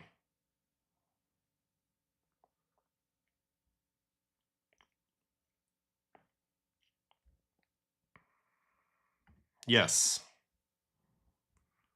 Killebrew has to be the guy. He's the MLB logo. This has been a good question. I love it. I also mentioned Kent Herbeck. Any of you guys know who Kent Herbeck is? We're going to do Cole next, and then maybe we'll preview Kate Anderson after that. Do you think DeGrom has a Hall of Fame case? We just talked about that. I think yes, but, you know, a lot of people disagree. Joe Nathan's another good name. He was really good. Tony Oliva is a good name, too. Tony Oliva, great name. Justin's also one of my favorite teammates all time. Had him on the Rockies. And if you listen to Twins games, I sincerely believe he's one of the best color commentators in the league, for sure. So, all right, let's go do Garrett Cole now. Let's not mess around too far. Let's do Garrett Cole because this is probably the best he looked all season. I can ask him how he felt later, and we'll see what he says. But this is the best he looked all season, and his season's starting to look pretty damn good. 7-6 since returning from Thomas Johnson surgery. 7-6, 3.11, 16 starts, 92 2/3, 100 punchies, 1.07 whip. Since July, he's been outstanding. His last 4 starts, all of his August starts, he's got a 1.82 ERA. Don't want to pat myself on the back too hard, but I did help him at the break, even though it was all him. I'll give him all full credit. All right. Pitched last night versus the Orioles. He seems to really like Camden Yards. I've remembered a few times watching him in Camden Yards, and he's shoving. 6 innings, 4 hits, 1 run, 1 walk, 8 strikeouts. The only run is a Dylan Beavers home run. Here's the mix. 47 heaters, 22 sliders, 13 knuckle curves, and 11 changeups. Got a mixture of whiff on everything. Really used everything in this game, I thought, really well. Here's the crazy part. This was the craziest stat about last night, and we talk about this all the time. But look at this shit right here. 22 of 23 first pitch strikes. 22 of 23 first pitch MFN strikes. That is ridiculous. That is how you do it as a starting pitcher, especially once he was pitching with the lead. 55% zone rate. Just a fantastic outing from Garrett, so let's watch it. Baltimore and the Yankees. From Camden Yards. Also, shout out to Yarbrough, 9 up, 9 down. Shout out to Yarbrough, too. He pitched great in this game. Let me just really quick see what's up here with this one question. Do you think the Yankees Orglax pitching development? No, I don't think so. I think they're pretty good. I mean, Schlittler, Will Warren, those two, they developed. Those guys are great. Tons of guys that they've traded for other pieces. They're really good at velocity development. I know I see. I don't think they were last in velo last year. I'd love to get that fact checked because they try to develop a lot of velo and they tend to have it. So no, I think they're pretty good. But you know, a lot of times you never really see the fruits of their labor, especially on the pitching side, because they don't ever get a chance because they have too many guys. But I don't think they're bad. I think they're more middle of the pack than anything. Anyway, here we go. Garrett Cole. Here we go. Garrett Cole. And you're going to notice, just like Jake, he had phenomenal control in this game, not only on first pitch strikes, but throughout. Also, he could throw his curveball in the zone pretty much on command. So, heater away, curveball for Chase. Yep, Clark Schmidt. Don't forget about back in the day, Ivan Nova, even though that's a different group. Knuckle curve here. That's a ball. 1-2. Chase slider, good location, fouled off, and then he's going to throw a really good heater up and in zone to blow it by Jackson. That was an excellent, excellent command. And his fastball had some serious life to it. 17 inches of vert. I mean, you can just see it just hovercrafting right through there. That's the first out of the first. All right, 96-8. Base hit to right. One thing about also criticizing the Yankees with their development a little bit, even though they've had some good ones, and I know a lot of people want to crap on their hitting development. Hey, dude. Hi, Dad. Do you want to come? Come outside, see my present for you. You have a present for me? Hold on, guys. My son needs me for 1 second, so hang on. What do you got, bro? Oh, my God. Look at that thing. Have you been hitting that? All right, I'm still online, though. I can't leave for too long. Let me see it. Let me see you hit it. Yeah. Did you just get this? Oh, okay. All right, cool. I'm gonna go back to my show, all right? I'll be back. Very cool.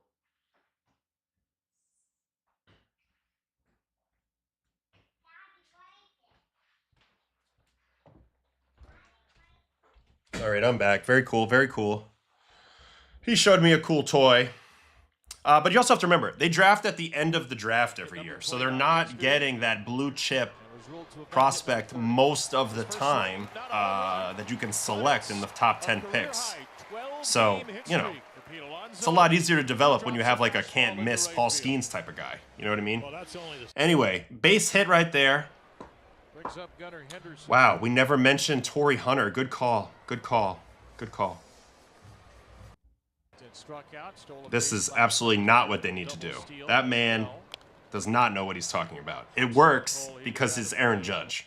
And Aaron Judge can miss-hit balls for home runs. And it might work for Spencer Jones because he can miss-hit home runs. But for the average hitter, that would be an absolute disaster. He's got one way of teaching hitting, and it would be really easy to pitch to it if everybody tried to do it who couldn't do it. So totally disagree about teacher, man. All right, pretty good battle here with Gunnar. And he's going to end up walking him. So he gets in a little trouble here in the first, and I feel like from this moment on, Garrett really locks it in. Strike one. Caleb Durbin went to a few different hitting people. It wasn't all Teacher Man. Teacher Man's so quick to take credit for everything. Caleb Durbin was a pretty good player before. So, I don't know. I have a big problem with these hitting experts. Especially guys who think that it's a one-size-fits-all type of swing. One-size-all-fits type of swing is idiotic. And it's too easy for pitchers to handle that. I agree Driveline as well. Is another one that they teach just pull side, get out early, pull side fly ball. Easy to pitch to that. Really is. All right, here's a strikeout to Basayo. Up and away, you're going to notice that a lot of swing throughs. This is Garrett Cole for the first time. Yeah, you sure are. 22 of 23. 2 on, 2 out. Heater. 99 heater here. Just off the corner. And another heater. So 4 heaters in a row to Encarnacion Strand. I feel like he got a little lucky with this last one. It just happened to go right to Caballero. I thought in the moment he could have went curveball there, but anyway, like I mentioned, he starts really rolling after the first inning. So here it is, Dylan Beaver's second inning. Screaming heater right there, and you can actually visually see that this fastball was different. This is 21 inches of vert. Look at this ball stay up. Out of hand, this has to feel like it's going to go down, right? And then it just... That's as pure a heater as you're ever going to see. Strike one. Do you think the Pirates traded Cole too early in his career? Probably too late. But I know they were good for a section of his career. But they were never going to sign him, you know? So, I mean, they had to trade him at some point. They had to figure out where they were within the window. I know they got Musgrove out of it. He ended up being a pretty good piece. But I don't know.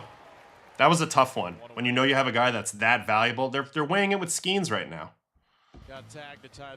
When's the right moment to pull the trigger for maximum return without feeling the pain of letting go of a potential franchise player, you know? All right, pop up there. Next up. Wonderful series. Always a threat to bunt. Do you think being more of a good hitter is something more God-given than being a good pitcher? There's probably an aspect of it being a little more God-given. Some of just the hand-eye coordination stuff, eyesight, vision, some of that stuff is God-given. But no, I also think it's training. It's training and... See, there's another one of those really good first-pitch curveballs. He does this all night, as we'll see as this game progresses. So many first-pitch curveball strikes, really good ones. Maybe a little bit more, I would say, God-given. But at the same time, I mean... Baseball is one of those sports. You can train yourself into a major leaguer. I really believe it. There's that 98 heater down. This is something that he's gotten good at, too, this year, is the down freeze. Look at this pitch.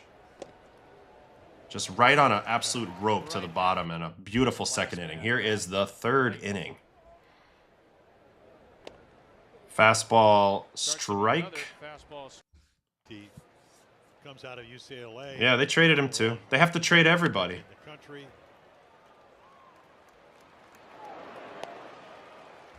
Roll over to short. One out there. Here's back to Jackson Holiday. Strike. Well, I mean, I won't disagree with you on that. I mean, way easier to make it in football than baseball. I don't think that's even close. Way more guys on the team. Much less skill needed in most of the positions. It's more of a brute athleticism type of thing that you can just train. Think about how many days a year you can be in the gym as a football player. Like 300? You know? Baseball's not like that. You got a game every night, so... I think quarterbacking is, like, really hard and some of the skill positions, but I think in general, baseball's way harder. Way harder. All right, another pop-up on the fastball. The fastball continues to play. Here is Alonso. Strike one again. Curveball fouled away. He was also 0-2 or 1-2 on something like 90% of the batters, so it's just crazy. Slider down, just missed that. What a great 2019 season Trey had. Heater up, and then heater again for a strikeout. So, I mean, he had that finishing move. Early in the year when he was scuffling a little bit, he just wasn't getting the miss on his fastball. And he was never getting away with it when it wasn't placed properly. Like, this is placed improperly, but it gets by him anyway. So he did something with his deception where that's ticked up a little bit, and that's made a lot of things play really well. All right, fourth inning, slider strike. Windup. He did not used to go over his head like that. And when did that come up? When he was actually doing his rehab. Ball there. Here comes another heater. Right around the waist. Dotted down, fouled away. Stuck with it. And then slider back foot. Gets it below zone. This one was really very depthy. Look at the visual on this pitch. Middle, right? Maybe a hair down, and then below zone right as the bat starts. It's almost like it's got a magnet repelling the bat. So we've seen DeGrom do it. Now we've seen Cole do it. That is the chase area, folks. Make your gyro slider look like a fastball. Get it right below the zone. Chase all day long. All right, here's Basayo. First pitch, heater away. Tries to pull it. He had been looking to pick up some quick outs to get his pitch count back in check, and Basayo cooperated right there very nicely. Here is Encarnacion Strand. Slider away, swing and miss. Nothing but fastballs his first time, too. Hey, Adam, I've always heard people say the best pitch is a well-placed fastball. Do you agree? No. Well-placed anything, but hitters like fastballs more than the other pitches. I think they all matter. All pitch types matter, but there's no denying that batters hit for a lower average in the aggregate on breaking pitches than fastballs. So hard to totally agree, but I agree. Yeah, the difference that they reference on the broadcast, Random Kid, is basically the difference between like Mike Trout level of hitter at 1-0 and like, I don't want to disrespect anybody, but a really bad backup catcher perhaps hitter at 0-1. So it's massive difference. Massive difference. Here's a happy accident high slider to Encarnacion Strand. So another 1-2-3 inning. We're on to the 5th.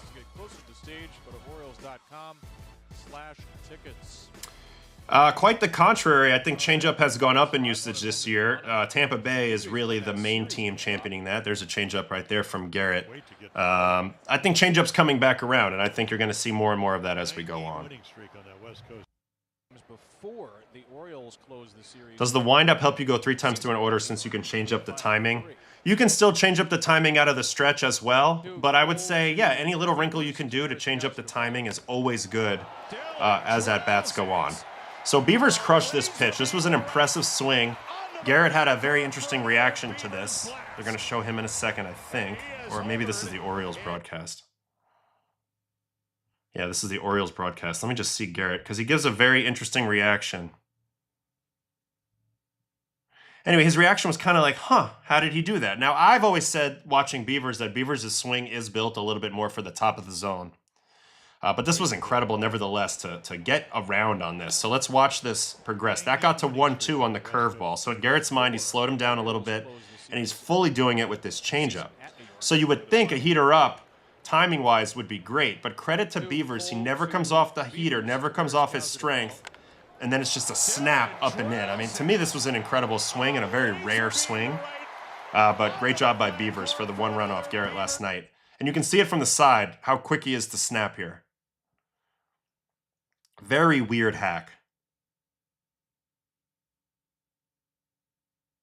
I don't know what to say about this swing, except it's a stiff front side. And he kind of swoops in it and keeps his hand super tight. But, hey, the shit worked. And that was a bomb. What was the exit velo on that? 102.2. So that's the 1 run. And then he would keep rolling.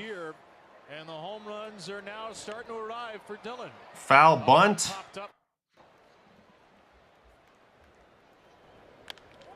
Taveras hits one pretty well to center. What percentage of changeups thrown this season are kick changes, you think?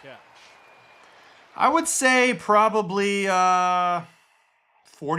If it's pretty high now. The majority probably still aren't, but I would say a lot of people did go to the kick change because there's no doubt it gives you a better movement profile on your changeup. So pretty good.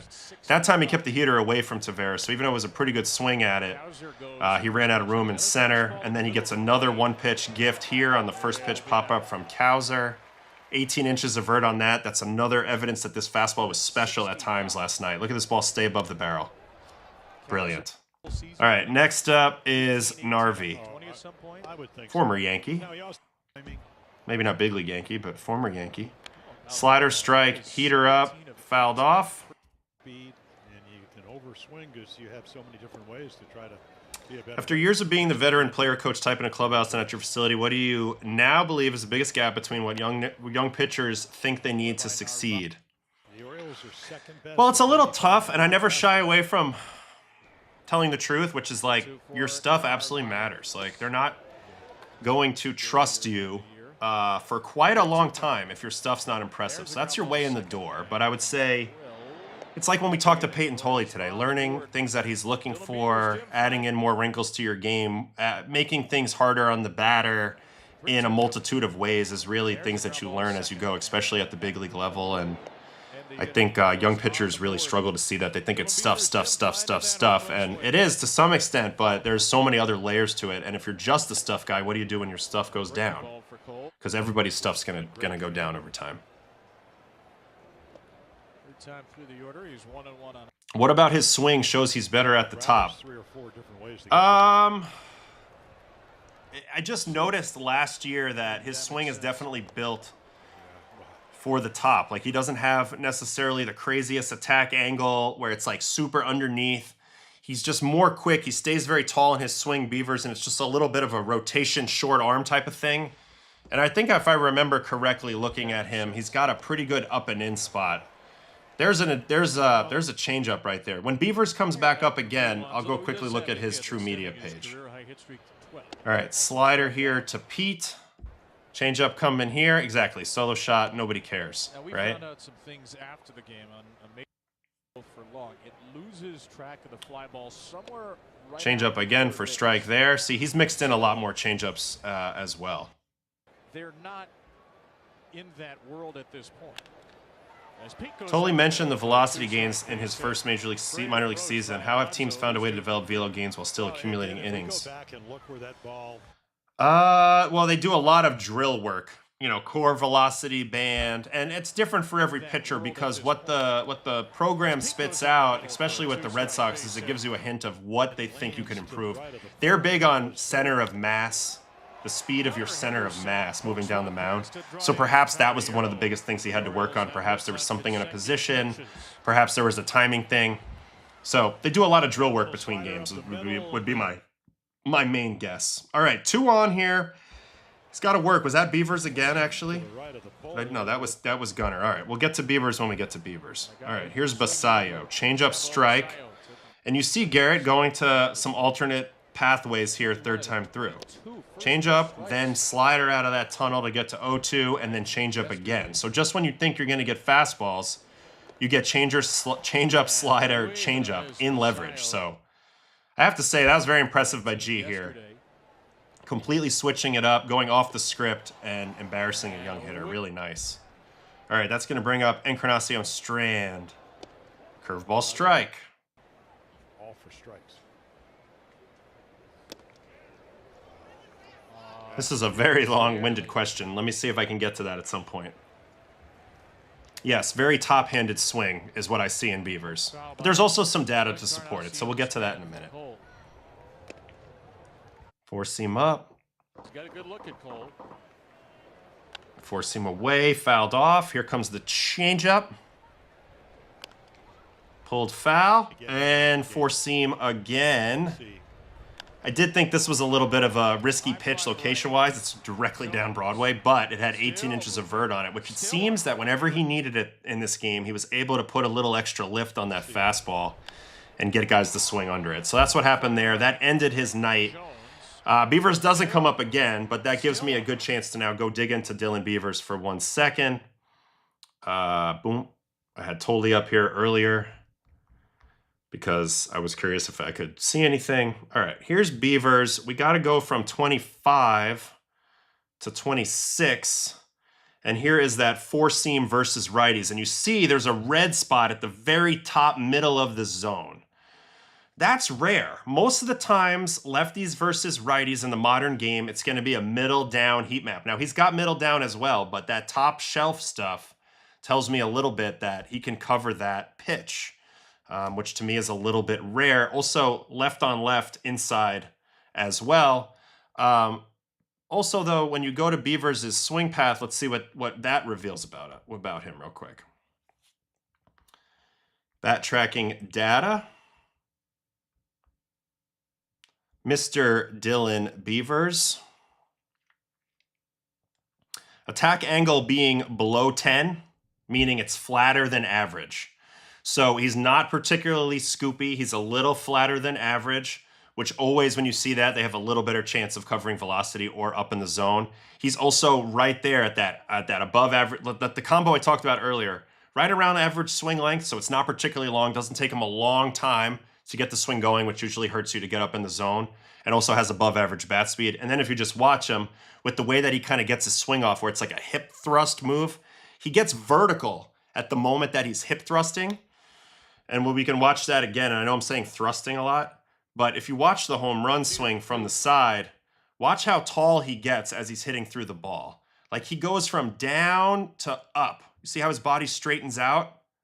That's his natural move. He wants to thrust the hips forward at that final move. When you do that and you're very vertical, you're going to be able to cover the top a little better than others. Also, when you pair that with a pretty standard swing path. So it makes sense a little bit why he was able to cover that pitch, but nevertheless, very impressive pitch. As for Garrett, that was great. All he did basically was compound the strike zone. He was able to get a little bit of a lead there, and then he did the rest from there. All right, so let's answer this question, and then we'll go on to another baseball player after this. I have about half an hour left to do the stream. Looking back on 15 years and 700 plus appearances, what single mental shift or realization about pitching do you think extended your career the most? And was it something you found early or later? Okay, this is great. This is great because there's a lot of different things that I learned over time. But if I had to pick one, the biggest adjustment mentally, this is what it would be. I was sitting at home, spring training of 20, let's call it 2012. 2013, maybe 2012, and I'm watching a basketball game. Kevin Durant's playing. It's Oklahoma City and whoever. Kevin Durant had a bad shooting night in the first half, and they interviewed him at halftime, and they said, you've had a really tough shooting night. You're 0 for 8 from the floor, whatever. What are you looking to accomplish in the second half? And his response changed my whole career. He said, well, I know my next shot's going in. I always assume my next shot's going in. That alone right there completely changed my brain chemistry because I realized that I wasn't knowing my pitches were going to go where I wanted. I didn't know I was going to execute my pitch. I was hoping my pitches were going to go where they wanted. I was trying to throw a pitch where I wanted. I wasn't doing, I was trying. So really Yoda taught us this lesson in Star Wars, but I didn't listen to it then. It took Kevin Durant to teach it to me. And from that point on, all I practiced, there's two things I practiced in catch play every day. There's a million adjustments, but the two main things were one, knowing that the pitch was going to go where I wanted it to go. And if it didn't, assuming it was a fluke, and then knowing the next one was going to go. So it's a change from hoping to knowing. And then the second thing was just how my eyes worked. I wanted to look at the starting point of my throw beyond the throw. Instead of like starting to get going with my throwing, and then getting to here and kind of it all becoming blurry and just kind of looking in this general foresty area, I wanted to really lock in on where I wanted to go. So I would get my target, go away from my target, then re-lock in, and I wanted to stay on that for a beat beyond the throw. And the years I was able to execute that were my best seasons, 2018, 2019, 2022. So the mental controls the physical, and that's the answer to that. All right. Thought that was a pretty good lesson right there. But that for me, that was the answer. All right, what else we got in here?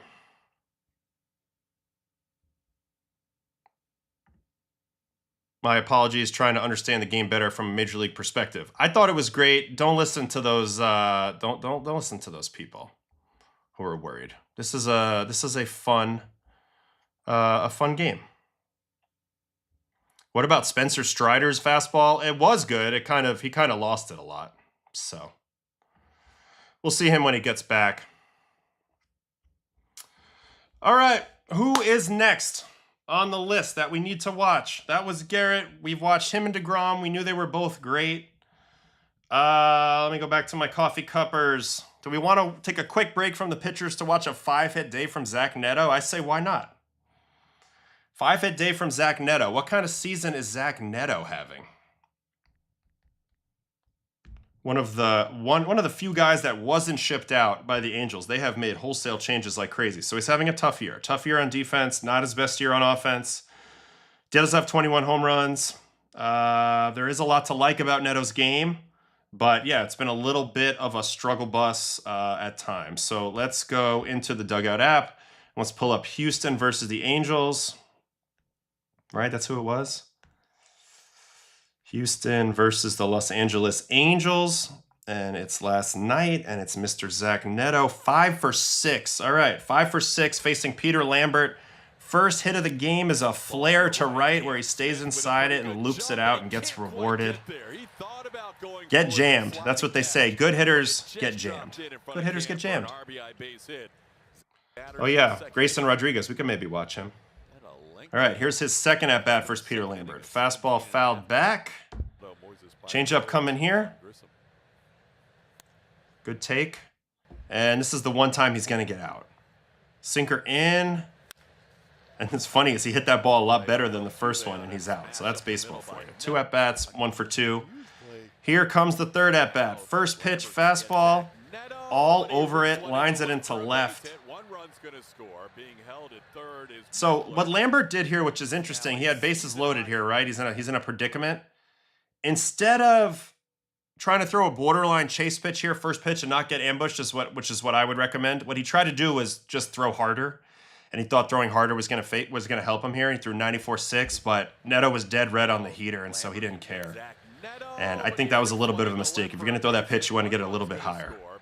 Anyway, nice hit there. So 2 for 3, 2 singles. Next at bat versus Brian King. Heater up ball. 2-0. 2-0 challenge heater. He got himself some good pitches to hit in this game. He got himself a lot of fastballs, and that ball's smashed. Left center, there's the 3-run bomb off of King. 2-0 predictable heater, beats him to the spot. 2 good swings in a row covering the upper third of the strike zone.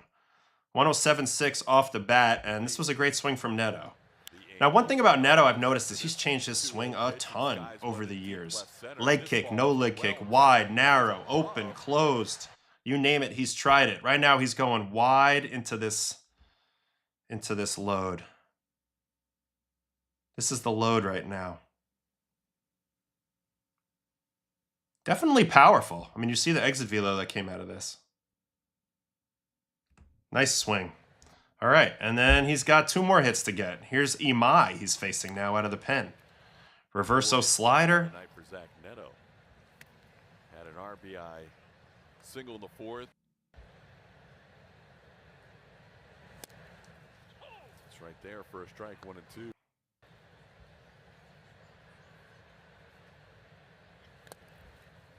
All right, trying to get him here. 2-2 again. Reverso slider fouled off, and then reverso slider hit. Imai's the weirdest pitcher in the world, but man, Neto's hitting the ball in the perfect locations. Right in between Varsho and Trammell there. Trammell.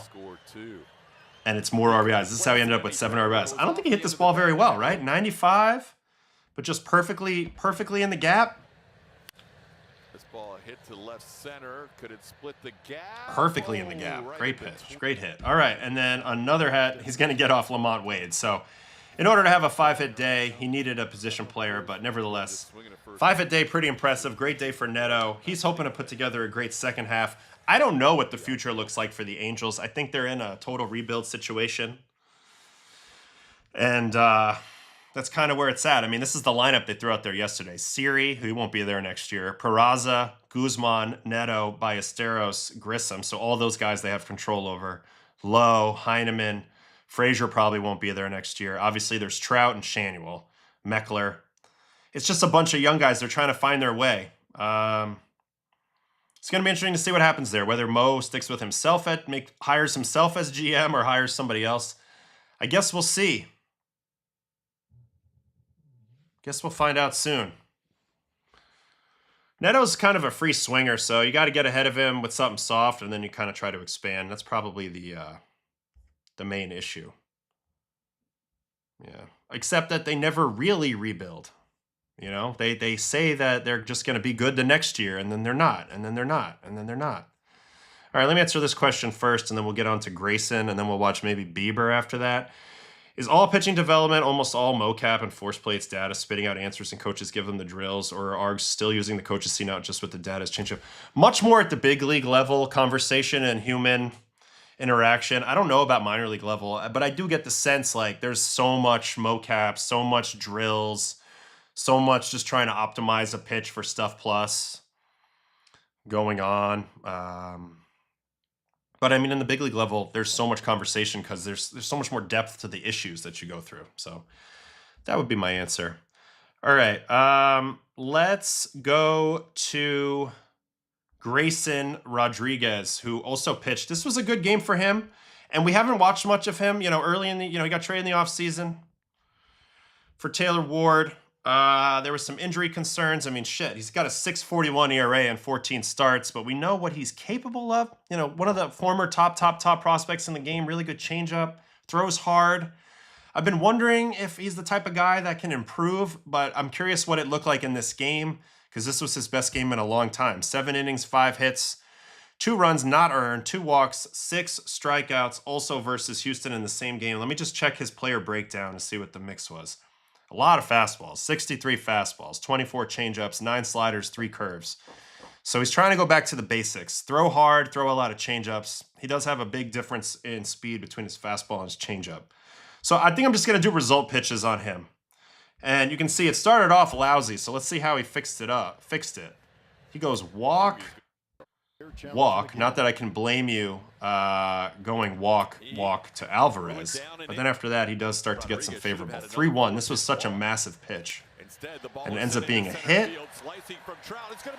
Nobody moves up, though, to score, so it's bases loaded, no outs in the first. And he was able to put up a great start after that. How? Ground ball to third. Vaughn Grissom in the shitter.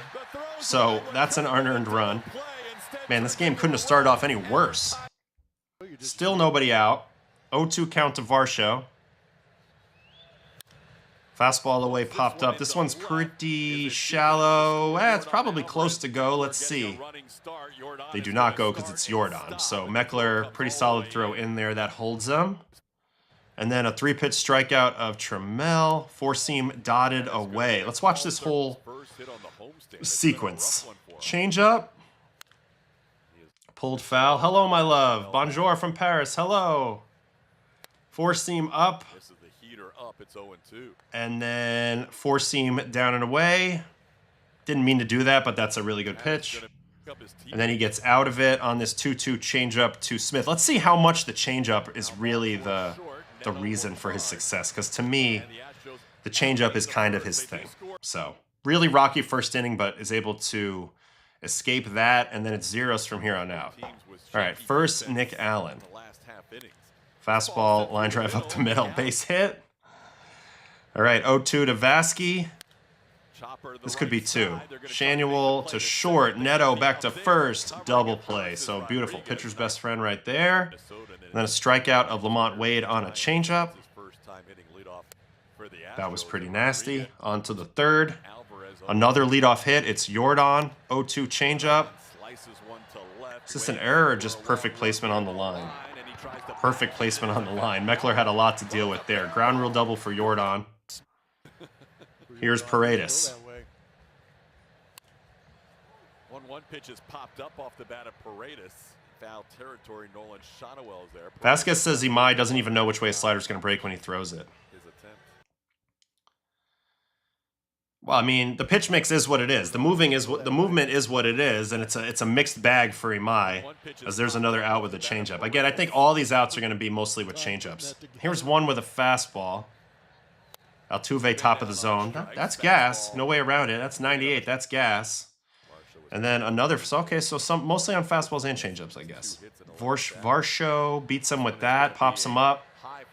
This time Meckler's going to handle this one. And that's it for the third. 4th inning. Changeup. Taylor taps one towards third. Charging is Grissom.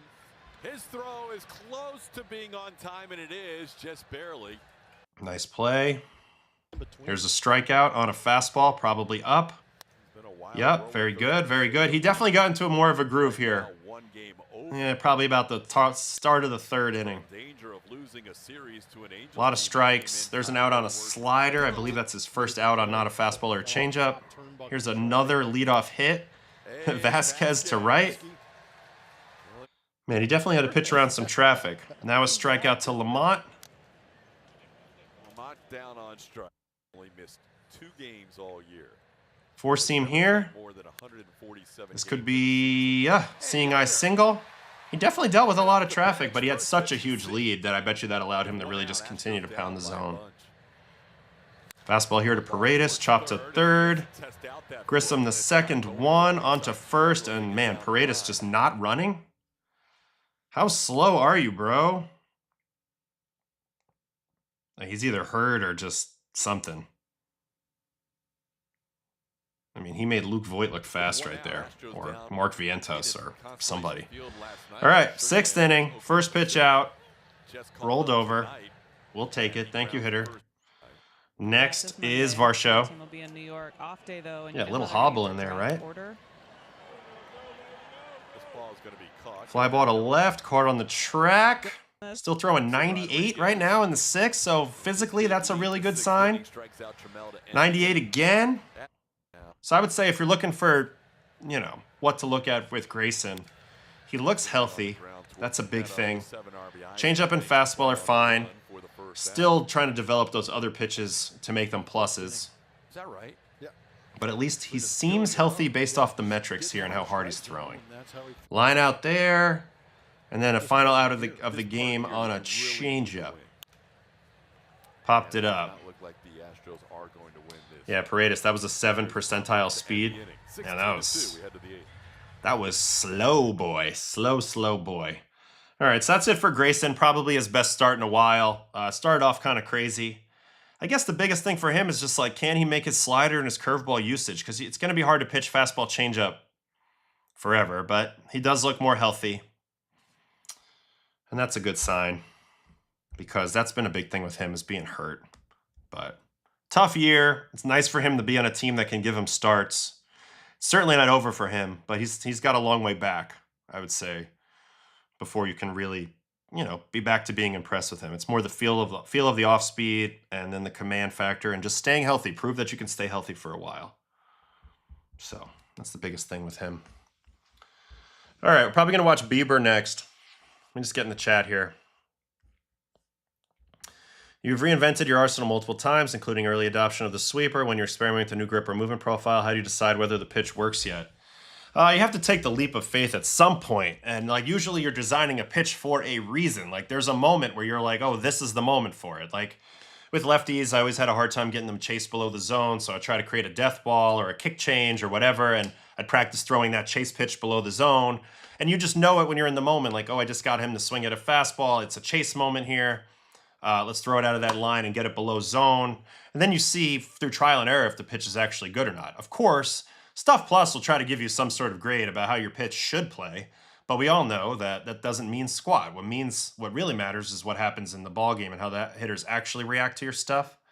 So, yeah, it's trial and error in the game. There's no other way around it. At some point, you got to trust it. That's just facts. What was my IVB? Let's look it up. I mean, never really particularly high on my fastball due to my supinator, 80% cutting the ball tendencies. Much more of a sinker. So here's 2025. I only pitched 3 games. Averaged 16.2 IVB here, that's way high for me in my career. 16.2 from a 25-degree arm angle. It's probably a really good fastball. My sinker was 6 and 17. Let's go back to like my first year with the Yankees, so C level. Sinker was 7.2 and 14. It got more sinky over time. Like 2025 was a good year, 6.3 and 16, and then the 4-seam was 14 inches of vert. So about 13, 14, sometimes 15 in my career. But I had the low release height, so that definitely helped. I know you guys aren't seeing this unless you're on TikTok. But yeah, this was 2022. Probably my last really good year, so about 14 on it. About 14 on it. What's the adjustment a pitcher can do in case your pitches are not working the way you want? It's all about maintenance, daily maintenance. You know, that's why your catch play is so important. Monitoring yourself, having a feel for yourself. It's always micro adjustments. You're always doing small things throughout time. I used to mark up the balls so that when I would play catch, I could keep my spin the way I wanted, whether it be a 4-seam or a sinker or a changeup or a sweeper. You know, you can mark up the balls and give yourself a visual aid. So we do a lot of stuff like that. I never really got righties to chase below zone either. My chase, I never was a big chase guy. You know, in 2022, I had 44th percentile chase, but let's go look at my career year. This is my career year with the Rockies. 13th percentile chase. 13th percentile chase. So chase wasn't my game. It was strikeouts looking, weak contact, that sort of thing. I mean, 2019 was also my best year ERA-wise. Chase percentage 1. Percentile first. So just wasn't my game. And a big issue with that was I couldn't get below zone because of my low slot. Well, I couldn't throw anything that started high and got low. It was mostly started middle and went right or left. And I could upshoot, but down shooting was tough unless I could get, you know, way above the ball a little bit. So that's the biggest thing. All right, let's do Shane Bieber. Shane Bieber and the Blue Jays have now won 7 series in a row. Soriano, we know about Cease. You know, we know about potentially, I don't know if Savage is going to make it back or not. They have some other guys, Spencer Miles, that have been very effective at the back of their bullpen. But Bieber, they really need to get going here if they're going to be able to, I think, run into this last spot in the playoffs. And he had a great start yesterday. Now, this is his numbers this year. He's had a weird year. He had some fatigue, elbow, something coming into the year. So here's where we're sitting right now. 5-2, 453 and 11 starts, 55 2/3, 44 strikeouts. One thing that's weird to see from him right now is his walk percentage. So that either tells me something's off with his command overall, or he's a little afraid to come in the zone with his current stuff. That being said, I pitched a really good game in Tampa yesterday, so let's watch it, and we'll watch the whole thing.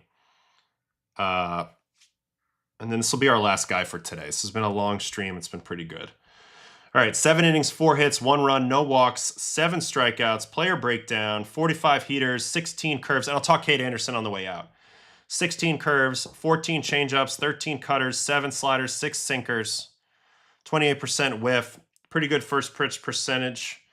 And, you know, tough place for everybody to play, especially the Jays, is the Trop, but he did a great job helping them win this series. So Rays and Jays, it is Shane Bieber, former Cy Young Award winner.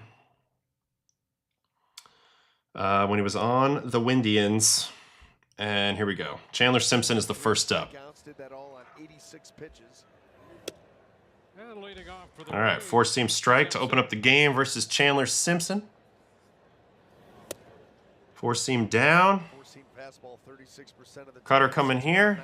That's down 2-1 and another fastball. Now Chandler Simpson's just trying to slap and run, so he's a little bit of a different style player. I like pitching him up in the zone, trying to get him to hit a fly ball. Anyway, pounds that to second. 1 up, 1 down. Here is Junior Caminero. Fastball painted down and away. We have watched some of the more commandy starters in baseball right now. DeGrom, Cole, and Bieber in this stream today. 93 away, dotted, and knuckle curve to the chase area below zone. Perfect. Beautiful command, beautiful chase. Next up is Aranda. 4-seam painted away.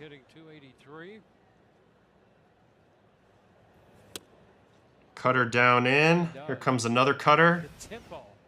Up in target. Pulls it down in again. Now knuckle curve. Behind in the count. Backdoor action. Beautiful pitch. Called to strike. Probably a ball. But that's the Alejandro Kirk effect. Change up off that line. Pulled foul. And now 4-seam, I think up will get him. Let's see it. Yep, up gets him. Aranda chases. Very, very nice sequence right there. That's the end of the first. On to the second. Yandy Diaz got to jam this guy. Sinker in, strike 1. Here comes the 4. Takes that for 0-2, and then another fastball probably up for the punchy. No, I just got him to wave at 2 pitches very oddly. Went from in to away to all the way away. A little bit of an emergency swing here by Yandy. Looking for something in, I think. So that's 1 out. Here is Mullins. Change up strike. His walk rate's about 4.5 per 9.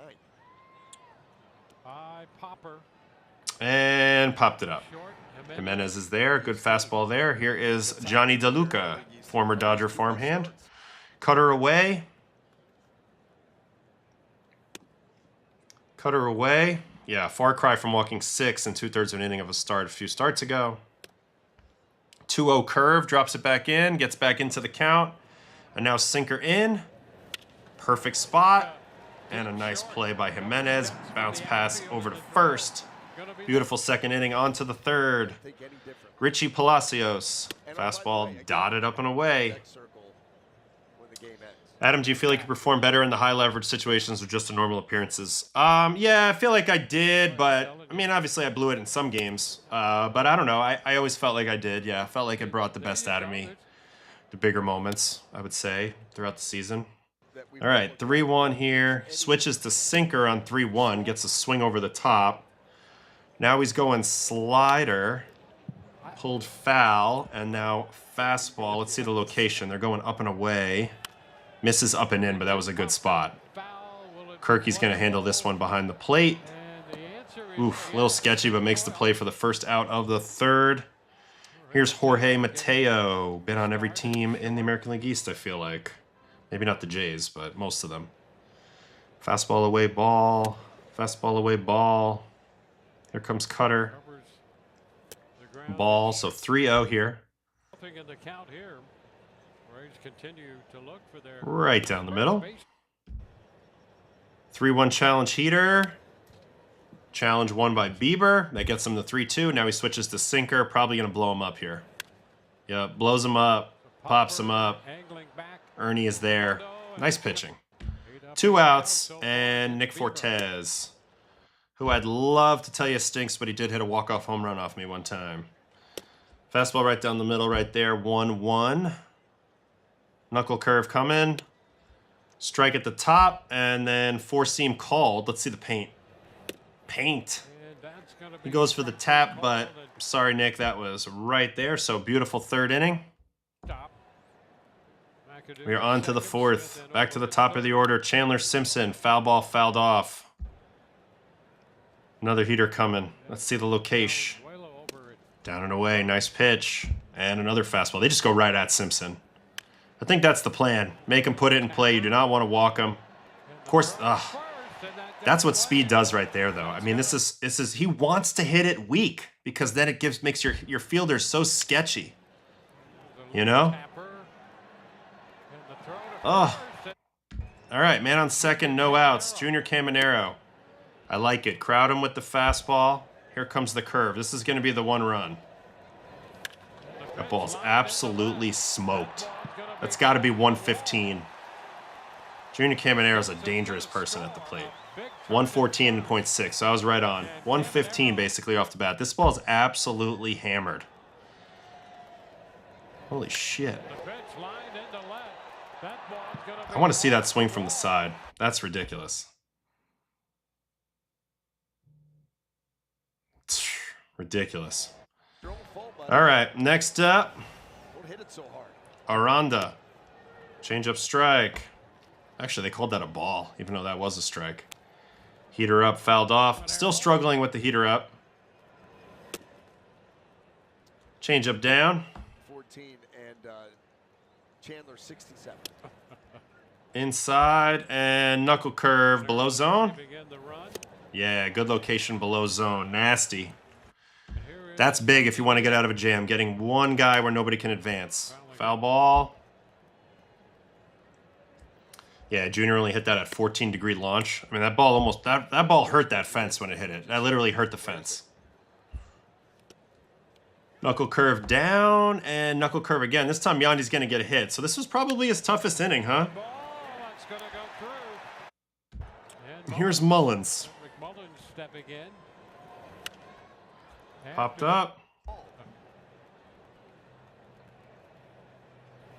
Change up down, swing and miss. Change up away and four seam away. Perfect spot down and away. Mullins trying to lift though. Pies it out to Daz Cameron, who had a home run in this game. Daz Cameron, I think, in the leadoff spot for the Jays. And then a little bit fortunate here. Hard grounder, Okamoto over to Valenzuela. There was an injury situation in this game with Jimenez, so they had to shift the whole infield around. Lucas came in, ended up getting some big hits later. All right, here's Palacios. Ball one. Fouled off.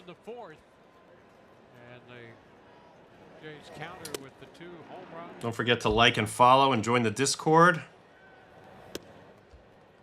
Backdoor curveball and fastball. Let's see the location. Another perfectly placed up and away. McAdoo is there for that. That's one out in the fifth. Kirk makes everything look easy. I mean, it would be a treat to throw to Alejandro Kirk.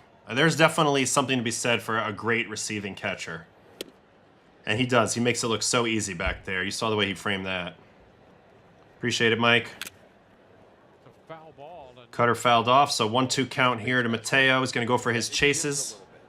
A little too far on that one, and he'll make a better pitch here. And get the chase.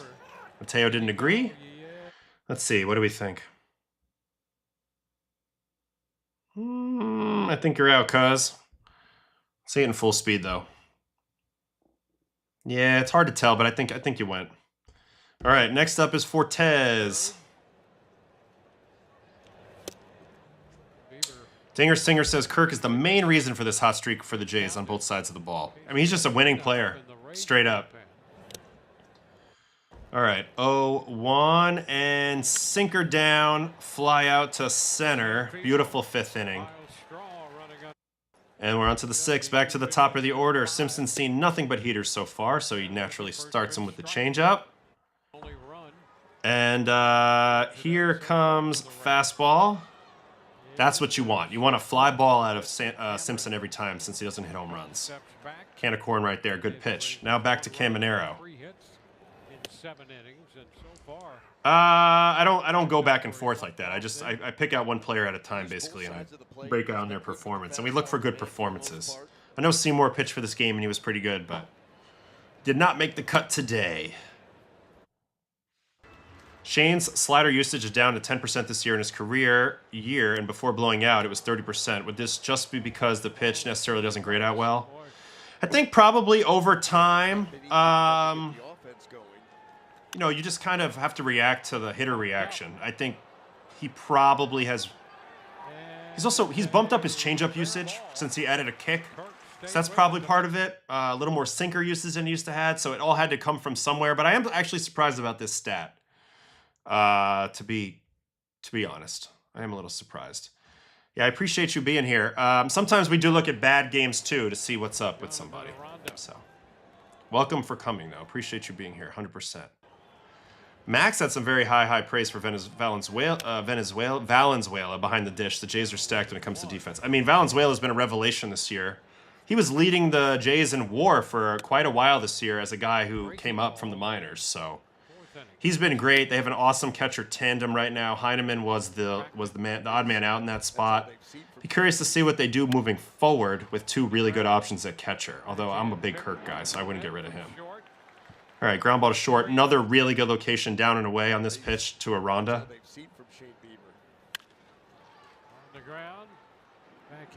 Saludos desde Venezuela, no doubt. After this, can you show Cameron's home run? Yeah, all right, we can watch Daz Cameron's home run real quick. Jeff Hoffman said that on a podcast, Tropicana was a fair pitch to pitch, and it felt higher. Absolutely, everybody notices this. That pitches on it. It feels higher. There's been a lot of scuttlebutt over this over the years. Hitters being mad, tough place to hit, etc. Does feel higher. I would agree with that. I didn't like pitching there. My favorite place to pitch was Yankee Stadium. With that mound and that visual, but I definitely felt like this mound was high. Yes, whereas like the Cincinnati one is lower, in my opinion. All right, we keep going here. Seventh inning, 1 on, and Mullins here. Have you ever broken down Rhett Lauder or Brandon Pfaadt? Yeah, we've broken down both of them. I haven't watched Rhett recently while he's been pitching better, which we'll probably lock in on him in his next good start. Pfaadt we watched recently. The big thing is just much more changeup usage, both to righties and lefties. Fastballs at the top, changeups down, less reliant on that sweeper, which is what he used to be super reliant on. Changeup's been a great pitch for Pfaadt. The overall arsenal is much better than it has been over his career, and the velo hasn't changed, so the usage was glaring to me. I agree, it's definitely strange, especially he had so much success in his Cy Young year with sliders for Chase. Oh, Nathan Lucas. Sorry about that, and that was a massive play. Holy shit. Almost a double play. But this was a massive play because, you know, if this gets down, now the tying run would be on deck with no outs in this inning. First of all, good pitch. Great swing by Mullins. Just an unbelievable play by Lucas. Look at the elevation. Also, though, I will mention, best walls in the league to jump into. Incredible amount of cushion in the trop, which is one advantage Kiermaier had all those years over, say, like a Pilar. Is that, but then again, you can't see shit when the ball's in the air, so really tough. All right, one out there. Next up, Johnny DeLuca. Sinker dotted in. I mean, Bieber's command is his thing. I'd say he's got 70 or 80 grade command for his career, no joke. And then another slider. So 3-pitch punchy of DeLuca. Beautiful chase slider right there. And now his last batter of the game is Richie Palacios. Fastball away.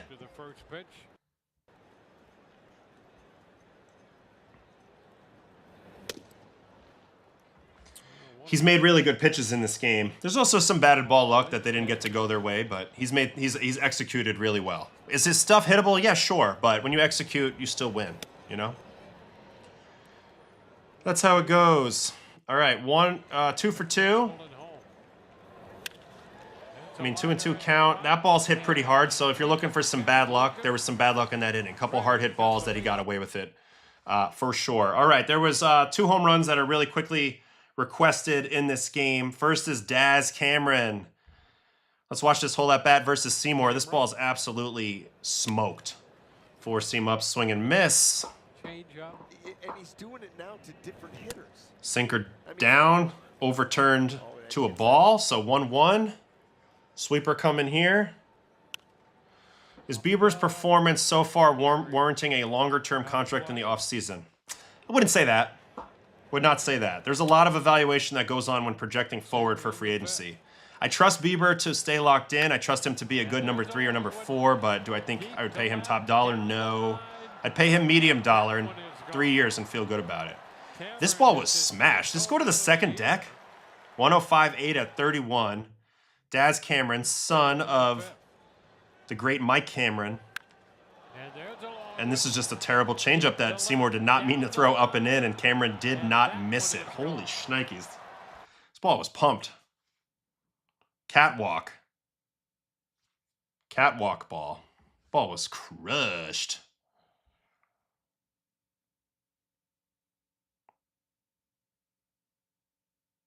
Unbelievable. Unbelievable. That was a bomb. All right, Lucas also a left-on-left home run. We got to give that credit off of Seymour.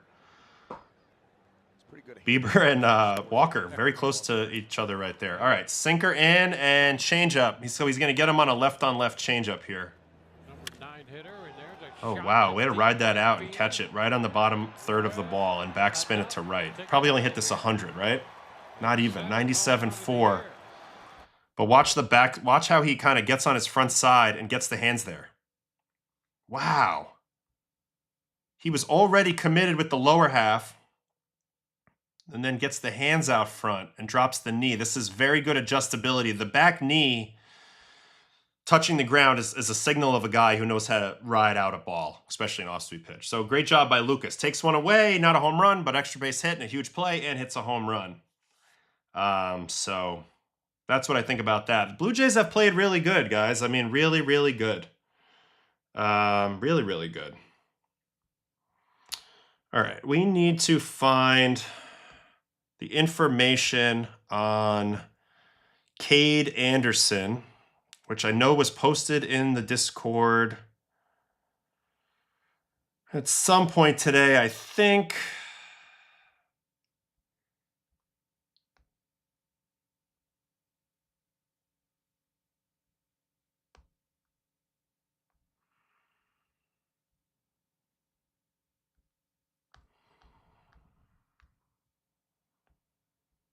Well, there was some stuff on Cade Anderson. Anyway, he's the #1 pitching prospect in baseball at the moment. So I'll just go ahead and show you what his numbers look like, because this is going to be our major league debut on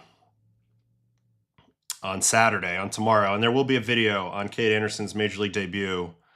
You can book it.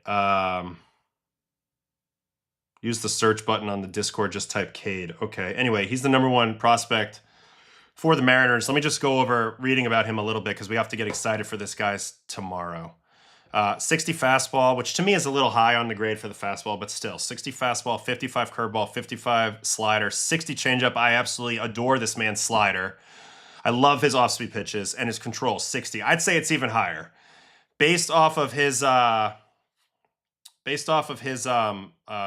numbers this year, I mean, how could you not give the command a 70 or better? Here's the numbers from AA Arkansas before getting the call this year. 10-1, 1.06 ERA in 18 games. 93 and a third, only 47 hits, excuse you. 13 walks. What? And 135 punchies. 135 punchies, 13 walks. That's incredible. That's about as good as you could ever do. 0.64 whip. So you're talking about just a ridiculous pitcher. If you want to get a quick little look at Cade Anderson and what it looks like, and then we'll go try to find that data again in the Discord. I see you guys in the chat. Let's just let this ad go by. Thank you, Red Sox Jesus.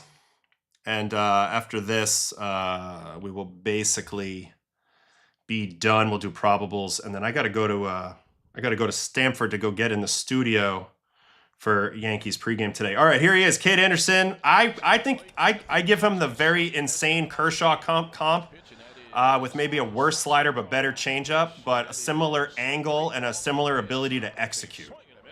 You're going to notice fastballs at the top, fastballs dotted down and away, perfect changeups down and away, sliders perfect to the back foot, a lot of breaking balls to the plate.